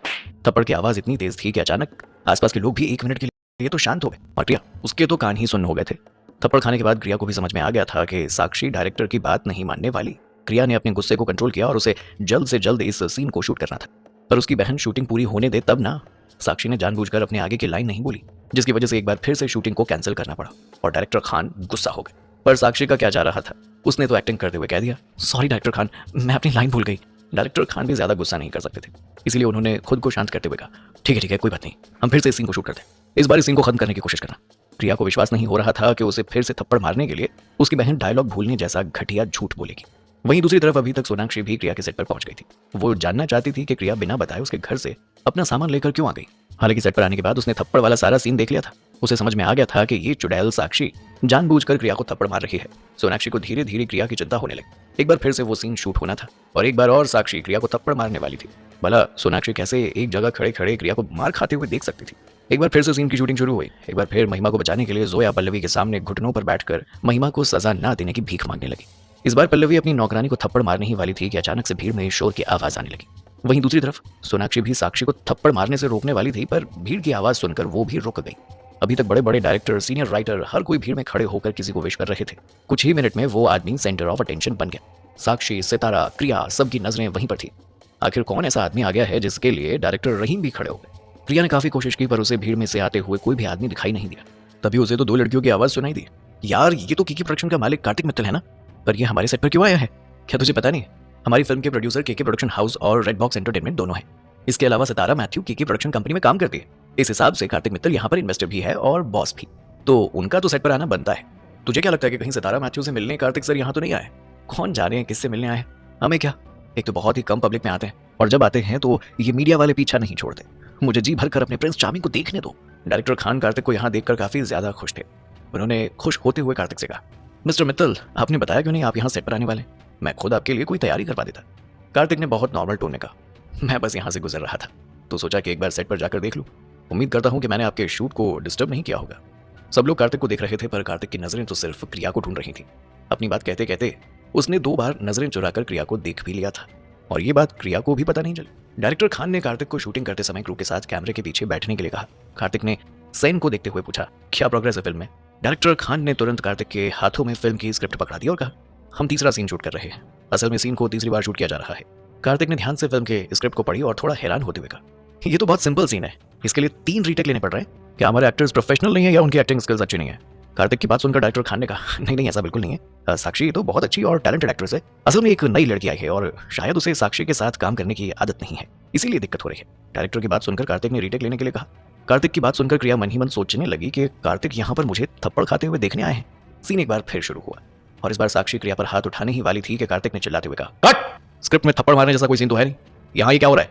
कार्तिक की बात सुनकर डायरेक्टर खान ने उन्हें इम्प्रोवाइजेशन के बारे में बता दिया। ये सुनकर कार्तिक ने डायरेक्टर खान से कहा, नई लड़की, न्यू कमर है, पर साक्षी तो काफी एक्सपीरियंस है ना, क्यों ना पल्लवी और जोया का कैरेक्टर आपस में बदल दें? अगर साक्षी सिखाएगी नहीं तो ये लड़की क्रिया सीखेगी कैसे? कार्तिक की बात सुनकर साक्षी और क्रिया के साथ आपस में खड़े सारे लोग हैरान रह गए। किसी को अपने कानों पर विश्वास नहीं हो रहा था। आखिर इस सीन में सीखने जैसा क्या था? एक बार फिर से रोल शुरू हुआ और इस बार साक्षी की जगह क्रिया थी और क्रिया की जगह साक्षी। सब कुछ वैसे ही शूट हो रहा था कि तभी थप्पड़ वाली बात पर क्रिया ने पल्लवी का किरदार निभाते हुए अपना डायलॉग बोला और एक जोरदार तमाचा साक्षी के गालों पर जड़ दिया। क्रिया ने साक्षी पर कोई तरस नहीं खाया। उसने भी उतनी ही जोर से थप्पड़ मारा जितनी जोर से कुछ देर पहले साक्षी ने उसे मारा था। पल्लवी की परफॉर्मेंस को देखकर वहां खड़े सारे लोग हैरान रह गए। किसी को विश्वास नहीं हो रहा था कि दासी का रोल प्ले करने वाली लड़की पल्लवी के किरदार में इतनी दमदार एक्टिंग करेगी। डायरेक्टर खान मन ही मन सोचने लगे, इस लड़की में तो बहुत टैलेंट है, अगर इसे एक मौका मिले और अच्छी ट्रेनिंग मिले तो ये बहुत सक्सेसफुल हो सकती है। थप्पड़ खाकर पल्लवी अपनी आगे की लाइन बोलने ही वाली थी कि कार्तिक ने फिर से कहा, कट! फिर से शूटिंग रुक गई और ये देखकर सारे लोग ठंडे पसीने से भीग रहे थे। किसी को समझ नहीं आ रहा था कि अब कार्तिक क्या चाहता है। कार्तिक ने एक्टिंग करते हुए कहा, मुझे ये थप्पड़ रियल नहीं लग रहा है, ये सीन ज्यादा इंटेंस होना चाहिए। कार्तिक की बात सुनकर क्रिया समझ गई थी कि कार्तिक जानबूझकर बदला लेने में उसकी मदद कर रहा है और वहीं दूसरी तरफ साक्षी का तो चेहरा ही लटक गया था। एक थप्पड़ से उसका ये हाल था, अगर दूसरा थप्पड़ खाना पड़ा तो वो जीते जी मर जाएगी। कार्तिक हर बार कोई ना कोई कमी बताकर रीटेक लेने को कहता और इस तरह अभी तक साक्षी 7 थप्पड़ खा चुकी थी और अब तो उसकी हालत भी नहीं थी कि वो एक और थप्पड़ भी खा सके। सेट पर मौजूद हर एक इंसान हैरानी से साक्षी के सूजे हुए गले को देख रहा था और डर से कार्तिक की तरफ देख रहा था। कार्तिक ने लास्ट में बहाना मारकर थप्पड़ का सीन कैंसिल करवा दिया और काम का कहकर सेट से वापस चला गया। साक्षी इस वक्त और शूट नहीं कर सकती थी, इसलिए आज के लिए उसका पैकअप कर दिया गया। क्रिया को भी अभी कोई काम था नहीं, इसलिए वो भी वापस मेकअप स्टूडियो चली गई ताकि अपना मेकअप निकलवा सके। तभी स्टेज मैनेजर डायरेक्टर घबराते हुए भागते हुए क्रिया के पास गए और उसे एक बॉक्स पकड़ा दिया। आखिर स्टेज मैनेजर इतना परेशान क्यों दिख रहे थे और ये बॉक्स कैसा था जो क्रिया को दे रहे थे? वो बॉक्स खोलते हुए स्टेज मैनेजर अनुराग को क्रिया ने थैंक यू कहा और ध्यान से उस बॉक्स को खोलने लगी। उस बॉक्स के अंदर एक सफेद कलर की कुछ गोल चीज लिपटी हुई थी जो छूने में काफी गर्म थी। उस बॉक्स के अंदर एक नोट भी था जिस पर ना ही तो किसी का नाम था और ना ही कोई एड्रेस था। जैसे ही क्रिया ने वो बॉक्स खोला तो उस पर कुछ ऐसा लिखा हुआ था जिसे देखकर मधुबाला के चेहरे पर स्माइल आ गई। उसमें लिखा हुआ था, fresh cold coffee for you, इसे तुम अपने चेहरे पर लगा लो जिससे तुम्हारे थप्पड़ के निशान और सूजन कम हो जाएंगे। मधुबाला ने हैंड राइटिंग देखकर पहचान लिया था कि ये कॉफी उसके लिए कार्तिक ने भिजवाई है। कार्तिक की हैंड राइटिंग भी उसी की तरह सुंदर थी। ये देखकर क्रिया के चेहरे पर स्माइल आ गई और वो खुश होने लगी। कार्तिक हर दिन उसके साथ अच्छा बिहेव कर रहा था और उसे एक स्पेशल पर्सन की तरह ट्रीट कर रहा था, जिसकी वजह से वो अपने आप को कार्तिक के प्यार में पड़ने से रोक नहीं पाई। उसके बाद क्रिया ने एक व्हाइट पेपर निकाला और कॉफी के थर्मस को अपने सूजे हुए गाल पर लगा लिया। ये करने से कुछ देर के बाद उसकी सूजन कम हुई। फिर उसने वो कॉफी पी ली। कॉफी पीकर क्रिया ने कार्तिक को मैसेज करते हुए कहा, ये कॉफी सच में बहुत टेस्टी है और इसे लगाने से मुझे बहुत आराम मिला। Thank you very much. क्रिया के मैसेज करते ही बाहर से स्टेज मैनेजर उसकी तरफ भागा भागा आया और बोलने लगा, तुमको कोई बाहर ढूंढ रहा है। क्रिया जैसे ही बाहर गई तो उसने देखा कि उसकी दोस्त सोनाक्षी अपने साथ खाने का टिफिन लेकर उसकी तरफ ही आ रही है। और जैसे ही वो क्रिया के पास आई तो क्रिया ने हैरान होते हुए अपनी दोस्त से पूछा, तुम यहाँ क्यों आई हो? क्रिया की बात सुन के सोनाक्षी ने कहा, मैं तुमसे मिलने आई हूँ। सोनाक्षी दिल से बहुत अच्छी थी और एक नेक इंसान थी। उसने फिल्म में काम करने वाली बाकी एक्ट्रेस और मेकअप आर्टिस्ट के साथ अपने लिए लाइव पेस्ट्रीज भी शेयर की थी। वहाँ काम करके सब लोग थक चुके थे और उनको तेज भूख भी लग रही थी। पेस्ट्रीज खा के उन सबको बहुत अच्छा लगा। सब लोग सोनाक्षी को थैंक्स बोलने लगे। सोनाक्षी ने तुरंत मौके का फायदा उठाते हुए बोला, नहीं नहीं, आप लोग मुझे थैंक यू मत कहिए, क्योंकि ये आइडिया तो मधुबाला का था। उसने ही मुझे आप लोगों के लिए पेस्ट्रीज लेने के लिए कहा था। ये बोल के सोनाक्षी उन लोगों को बची हुई सारी पेस्ट्रीज भी दे देती है। क्रिया ने कभी नहीं सोचा था कि उसकी दोस्त सोनाक्षी की हुई छोटी सी मदद से क्रिया अपनी फिल्म के टीम मेंबर्स के दिलों को जीतने में कामयाब हो जाएगी। सोनाक्षी की चालाकियां देखकर ये कहना काफी सही होगा कि उसमें पीआर एजेंट बनने की सारी क्वालिटीज थी और वो लोगों को हैंडल करने में बहुत माहिर थी। इसके बाद क्रिया ने सोनाक्षी को अपने साथ अंदर ले जाकर थैंक यू बोला।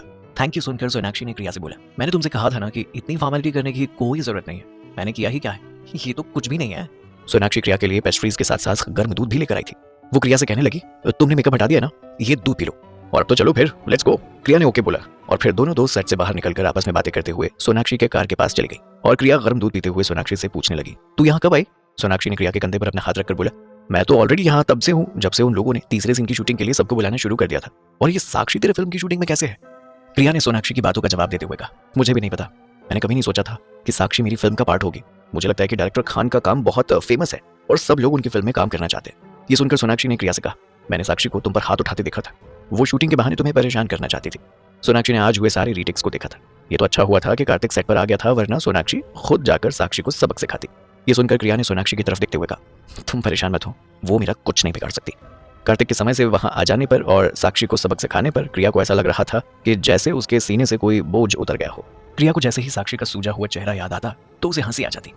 साक्षी का चेहरा किसी फूले हुए गुब्बारे की तरह नजर आ रहा था, लेकिन सोनाक्षी क्रिया के फ्यूचर को लेकर ऑलरेडी परेशान थी। पर बेचारी सोनाक्षी के हाथों में उसकी फिक्र करने के अलावा कुछ और नहीं था।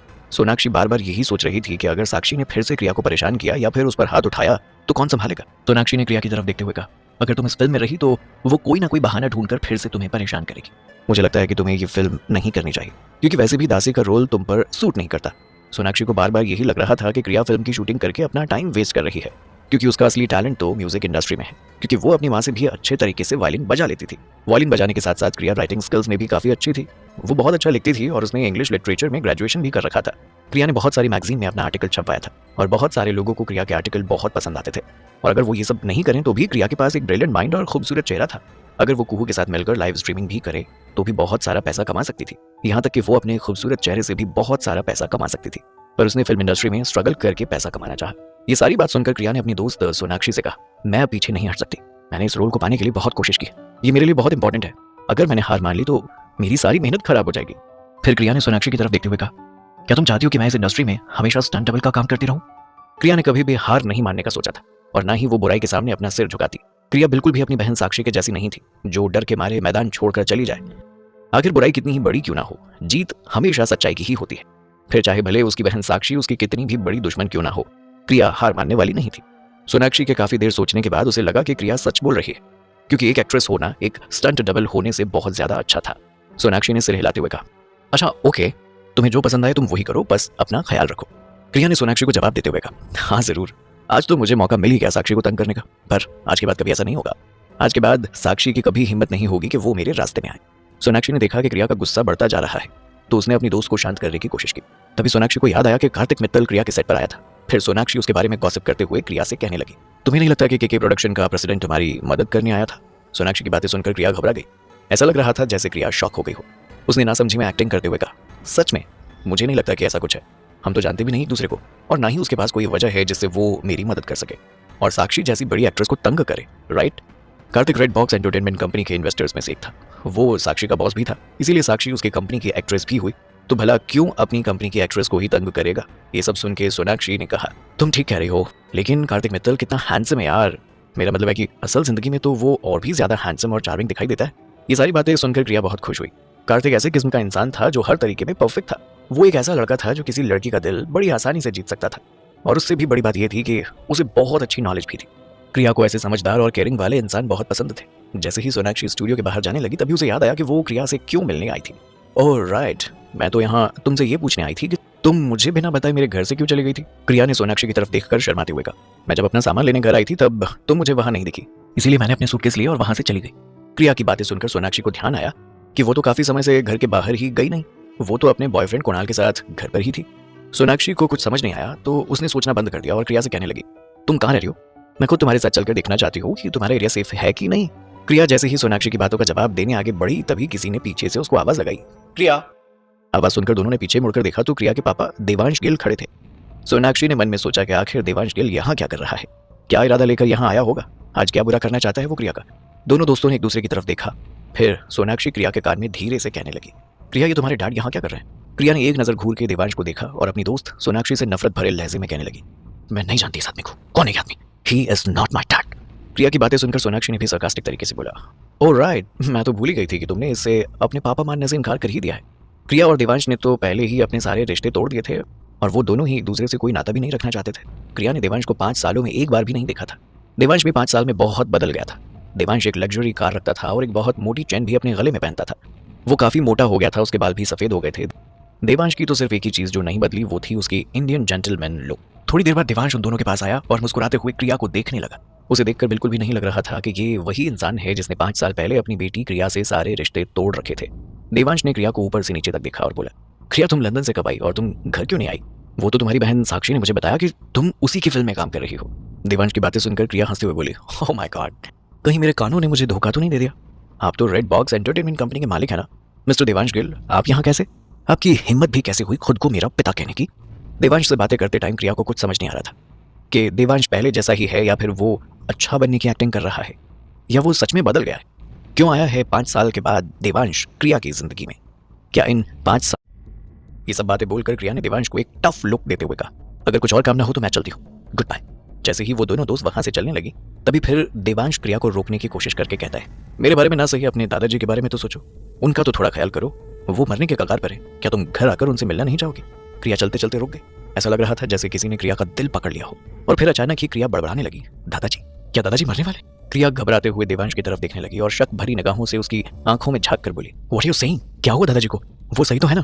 5 साल के बाद अगर क्रिया के दिल में गिल फैमिली के लिए प्यार बचा था तो वो सिर्फ उसके दादाजी की वजह से, क्योंकि क्रिया के दादाजी ने बचपन से क्रिया के साथ काफी अच्छा बर्ताव किया था और हमेशा उसका साथ दिया था। चालाक देवांश बहुत अच्छे से जानता था कि दादाजी के बारे में बात करके वो क्रिया को आसानी से अपने घर में ला सकता था। देवांश क्रिया के सामने जानबूझकर हालत को सीरियस बताने की कोशिश कर रहा था। देवांश ने मौके का फायदा उठाया और क्रिया से बोलने लगा, पिछले कुछ समय से तुम्हारे दादाजी की तबीयत बहुत खराब चल रही है, वो हमेशा तुम्हारा नाम लेते रहते हैं और मुझे तो डर लग रहा है कि अगर तुम उनसे टाइम से जल्दी जाके नहीं मिली तो शायद फिर तुम्हें उनसे मिलने का कभी मौका भी ना मिले। देवांश की बातों को सुनकर क्रिया को अपने दादाजी की टेंशन होने लगी और बिना कुछ सोचे क्रिया ने देवांश की सारी बातों को सच मान लिया और बोली, मैं समझ रही हूँ, मैं जल्दी ही आकर दादाजी से मिलूंगी। जैसे ही देवांश ने क्रिया से उसके घर आने की बात सुनी तो उसे काफी राहत महसूस हुई। देवांश अभी भी क्रिया के आगे झूठा नाटक किए जा रहा था। वो क्रिया को कहने लगा कि तुम कहाँ जा रही हो, आओ ना मैं तुम्हें ड्रॉप कर देता हूँ। क्रिया देवांश की गाड़ी में नहीं बैठना चाहती थी, इसलिए उसने मना करने के लिए बहाना बनाकर कहा, नो थैंक यू, इसकी कोई जरूरत नहीं है, मैं सोनाक्षी के साथ शॉपिंग करने जा रही हूँ। और इतना कहकर वो दोनों वहां से सोनाक्षी की कार में बैठकर चली गई। थोड़ी देर के बाद सोनाक्षी क्रिया से गाड़ी में पूछने लगी, क्या तुम श्योर हो, तुम गिल फैमिली में वापस जाना चाहती हो? अगर कहीं तुम्हारे पापा ने तुम्हें फिर से मारना शुरू कर दिया तो? सोनाक्षी ये बात बहुत अच्छे से जानती थी कि क्रिया अपने दादाजी से बहुत प्यार करती है और वो उनके लिए गिल फैमिली में ना चाहते हुए भी वापस जाने को तैयार हो गई थी। फिर भी सोनाक्षी को जो बात सता रही थी वो भी देवांश की वजह से, क्योंकि बचपन में क्रिया के पापा उसे बहुत मारा करते थे और उसके चेहरे पर हमेशा चोट के निशान भी रहते थे। सोनाक्षी की बातें सुनकर क्रिया ने कहा, इस बार अगर उन्होंने हाथ उठाने की गलती की तो बहुत पछताएंगे। 5 साल पहले क्रिया बहुत कमजोर हुआ करती थी और वो परिवार के जुल्म को हमेशा सहा करती थी, पर वो इस टॉर्चर के बारे में कभी किसी को कुछ भी नहीं कहती थी। पर अब क्रिया पहले वाली क्रिया नहीं रही थी, उसकी बॉडी में काफी बदलाव आ गया था। उसने अपनी बॉडी को मार्शल आर्ट में ट्रेन किया था। अगर अब देवांश पहले जैसी गलती करता तो देवांश को भी अपने किए का बड़ा पछतावा होता, क्योंकि क्रिया एक स्ट्रांग और खुद के लिए आवाज उठाने वाली लड़की बन गई थी। सोनाक्षी क्रिया की सारी बातें ध्यान से सुन रही थी। कुछ देर की शांति के बाद सोनाक्षी ने कहा, तुम कुहू को नहीं भूल सकती, अगर उसे कुछ हो गया तो उसे कौन संभालेगा? सोनाक्षी ने क्रिया का हाथ थामा और कहने लगी, अगर देवांश फिर से हाथ उठाए तो तुम प्रेस में चली जाना, जिससे लोगों को देवांश की सच्चाई पता लग जाएगी और जिस वजह से वो एंटरटेनमेंट इंडस्ट्री में ज्यादा दिन तक अपने अच्छे दिन नहीं गुजार पाएगा। सोनाक्षी की बात सुनकर क्रिया ने मुस्कुराते हुए कहा, wow that's a good idea. फिर दोनों सोचने लगी कि अगर देवांश का ये रूप सबके सामने आ जाए तो क्रिया उसे कंट्रोल कर लेगी। क्रिया की बातें सुनकर सोनाक्षी बहुत एक्साइटेड हो गई और कहने लगी, उसके बाद क्या होगा? सोनाक्षी की तरफ हंसते हुए क्रिया ने कहा, अगर मैं ऐसा कर दूं तो देवांश का असली चेहरा सबके सामने आ जाएगा और उसका सारा करियर खराब हो जाएगा। क्रिया को अपनी पुरानी बात याद आ गई और वो कहने लगी, मुझे तो ऐसे इंसान को अपना डैड कहने में भी शर्म आती। किस तरह से इस इंसान ने उस रात अपने फायदे के लिए मुझे बेच दिया था। कुछ दिनों के बाद क्रिया ने केक शॉप से अपने दादाजी के लिए उनका फेवरेट केक लिया और गिल फैमिली में जाने के लिए निकल गई। 5 सालों में गिल विला बहुत बदल गया था। उसका आकार भी पहले से बहुत बड़ा हो गया था। अब वो कोई मामूली विला नहीं बल्कि इंडिया के one of the best directors का घर था। क्रिया जैसे ही घर में जाने लगी तो उनकी नौकरानी शीला क्रिया को देखकर जोर जोर से चिल्लाने लगी और कहने लगी, वो आ गई, वो आ गई। माया ने ये सुन लिया। शीला ने क्रिया को दूर से ही आते हुए देख लिया था। माया ने ये सुन रखा था कि उसकी बेटी साक्षी आज घर वापस आ रही है, जिसकी वजह से उसने क्लब मीटिंग भी कैंसिल कर दी थी। माया ने शीला से पूछा, कौन आ गया, साक्षी? शीला ने माया की तरफ देखते हुए कहा, नहीं, ये तो दूसरी बेटी है।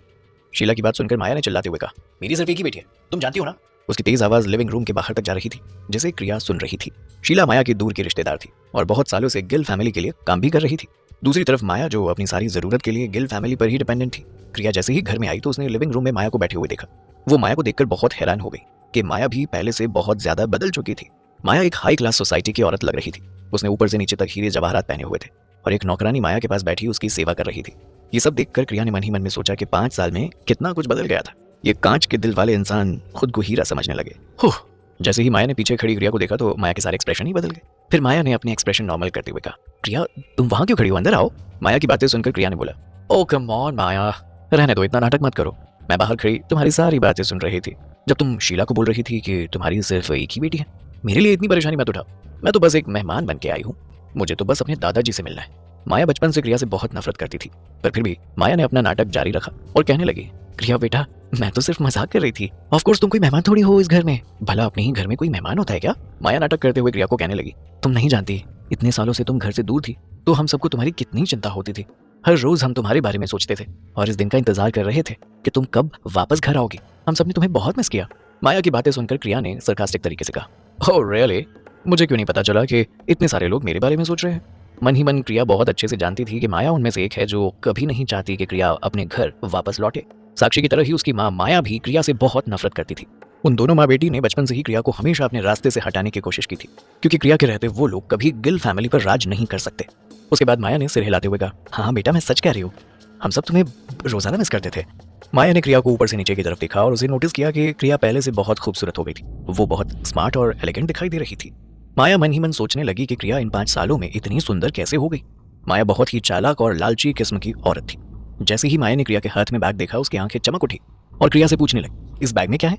और ये तो तुम्हारा अपना ही घर है, क्या गिफ्ट लाने की जरूरत थी यहाँ भी? माया ने क्रिया के हाथ से उसका बैग छीन लिया और उसे खोलकर देखने लगी कि क्रिया लंदन से उसके लिए क्या महंगा गिफ्ट लाई होगी। पर वो बैग खोलने के बाद उदास हो गई और कहने लगी, अब तुम ये मत कहना कि तुम यहाँ सिर्फ केक और पेस्ट्री लेकर आई हो। माया ने क्रिया के हाथ में बॉक्स देखा और देखते हुए बोली, ये बॉक्स, ये केक तो मुंबई का ही लग रहा है, ये तो यहीं का बना हुआ है। क्रिया गिल फैमिली में किसी से भी मिलने नहीं आई थी, इसलिए वो उनके लिए गिफ्ट लाना भी जरूरी नहीं समझती थी। क्रिया ने माया के हाथ से केक छीना और बोली, ये केक मैं अपने दादाजी के लिए लेकर आई हूँ, आपके लिए नहीं। ये सब सुन के माया क्रिया की तरफ गुस्से से देखने लग गई। उन दोनों को देखकर कोई भी बता नहीं सकता था कि ये दोनों एक ही फैमिली के, ना ही उनमें कोई प्यार बचा था। इन दोनों की बहस चल रही थी। तभी इतने में साक्षी भी लिविंग रूम में आ गई। शीला भी साक्षी का बैग लिए उसके पीछे पीछे आ रही थी। जैसे ही माया ने अपनी बेटी साक्षी को आते हुए देखा तो क्रिया की तरफ देखकर हंसने लगी। माया ने क्रिया की तरफ ताना मारते हुए कहा, अरे बेटा साक्षी, इतना सारा कुछ लाने की क्या जरूरत थी? तुम जब भी आती हो कितनी सारी चीजें लेकर आती हो, कभी भी कंजूसी नहीं करती तुम। माया की बात सुनकर साक्षी भी कहने लगी, ऑफ कोर्स, मुझे आपके और दादी के लिए तो गिफ्ट लाने थे। इतने में दादी भी लिविंग रूम में आ गई और बोली, साक्षी बेटा तुम आ गई। साक्षी ने क्रिया की तरफ देखकर घूर कर ये बोला, ये क्या कर रही है यहाँ?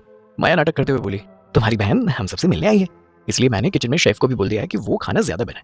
ऐसा बहुत कम होता है कि तुम दोनों एक साथ घर में रहती हो, इसलिए लंच भी तो साथ में ही करना चाहिए। प्रिया की दादी ने उसे काफी सालों से देखा नहीं था और उनकी आंखें भी अब खराब हो गई थी। वो धीरे धीरे क्रिया के पास जाकर क्रिया के चेहरे को देखने लगी और क्रिया से कहने लगी, अरे साक्षी बेटा, मैंने तुम्हें काफी समय से नहीं देखा, पर तुम तो पहले से भी बहुत ज्यादा खूबसूरत हो गई हो। अरे तुम तो अपनी माँ से भी ज्यादा खूबसूरत लग रही हो जब वो जवान हुआ करती थी। दादी ने क्रिया को साक्षी समझने की गलती कर दी थी। वहीं ये सब देखने के बाद साक्षी को बड़ा गुस्सा आ गया था। साक्षी आगे बढ़ी और उसने अपनी दादी जी को अपनी तरफ खींच लिया। उसे लग रहा था कि क्रिया उसकी दादी को चुरा ना ले। साक्षी को देखकर लग रहा था कि वो क्रिया के टुकड़े टुकड़े कर देगी। साक्षी मन ही मन में सोचने लगी कि उस दिन सेट पर थप्पड़ मारने के बाद भी क्रिया की इतनी हिम्मत कि मेरे ही घर में मेरे ही सामने आकर खड़ी हो गई। लिविंग रूम में साक्षी और माया दादी से बात करते हुए उन्हें इम्प्रेस करने की कोशिश कर रही थी और आसपास की बातें करने लगी। तभी क्रिया उन्हें अकेले छोड़कर शीला के साथ अपने दादाजी से मिलने चली गई। बहुत कम समय में क्रिया को ये समझ में आ गया कि उसके दादाजी अब उस घर में नहीं रहते, वो गिल फैमिली के घर के कोने के आउट हाउस में रह रहे थे। ये देखकर क्रिया मन ही मन सोचने लगी कि इतने बड़े घर में क्या एक इंसान के रहने लायक जगह भी नहीं है, और ये छोटा सा कमरा तो पहले स्टोर रूम हुआ करता था। दादाजी इसमें कैसे रह रहे हैं? दादाजी की हालत देखकर क्रिया को बहुत बुरा लगा और वो सोचने लगी, ओह गॉड, ये सब लोग तो दादाजी के साथ कितना गंदा बर्ताव कर रहे हैं। उनकी तबीयत कितनी ज्यादा खराब चल रही है, फिर भी उनको यहाँ घर के आउट हाउस में रहने को एक छोटा सा कमरा दे रखा है। क्रिया सोच ही रही थी, क्या करूं मैं? दादाजी को अपने साथ भी नहीं ले जा सकती, मैं तो खुद किसी और के घर में रहती हूँ। क्या करेगी क्रिया? अब क्या वो माया और साक्षी को सबक सिखाएगी, और क्या वो अपनी दादाजी की इस हालत के लिए गिल परिवार के खिलाफ एक्शन लेगी?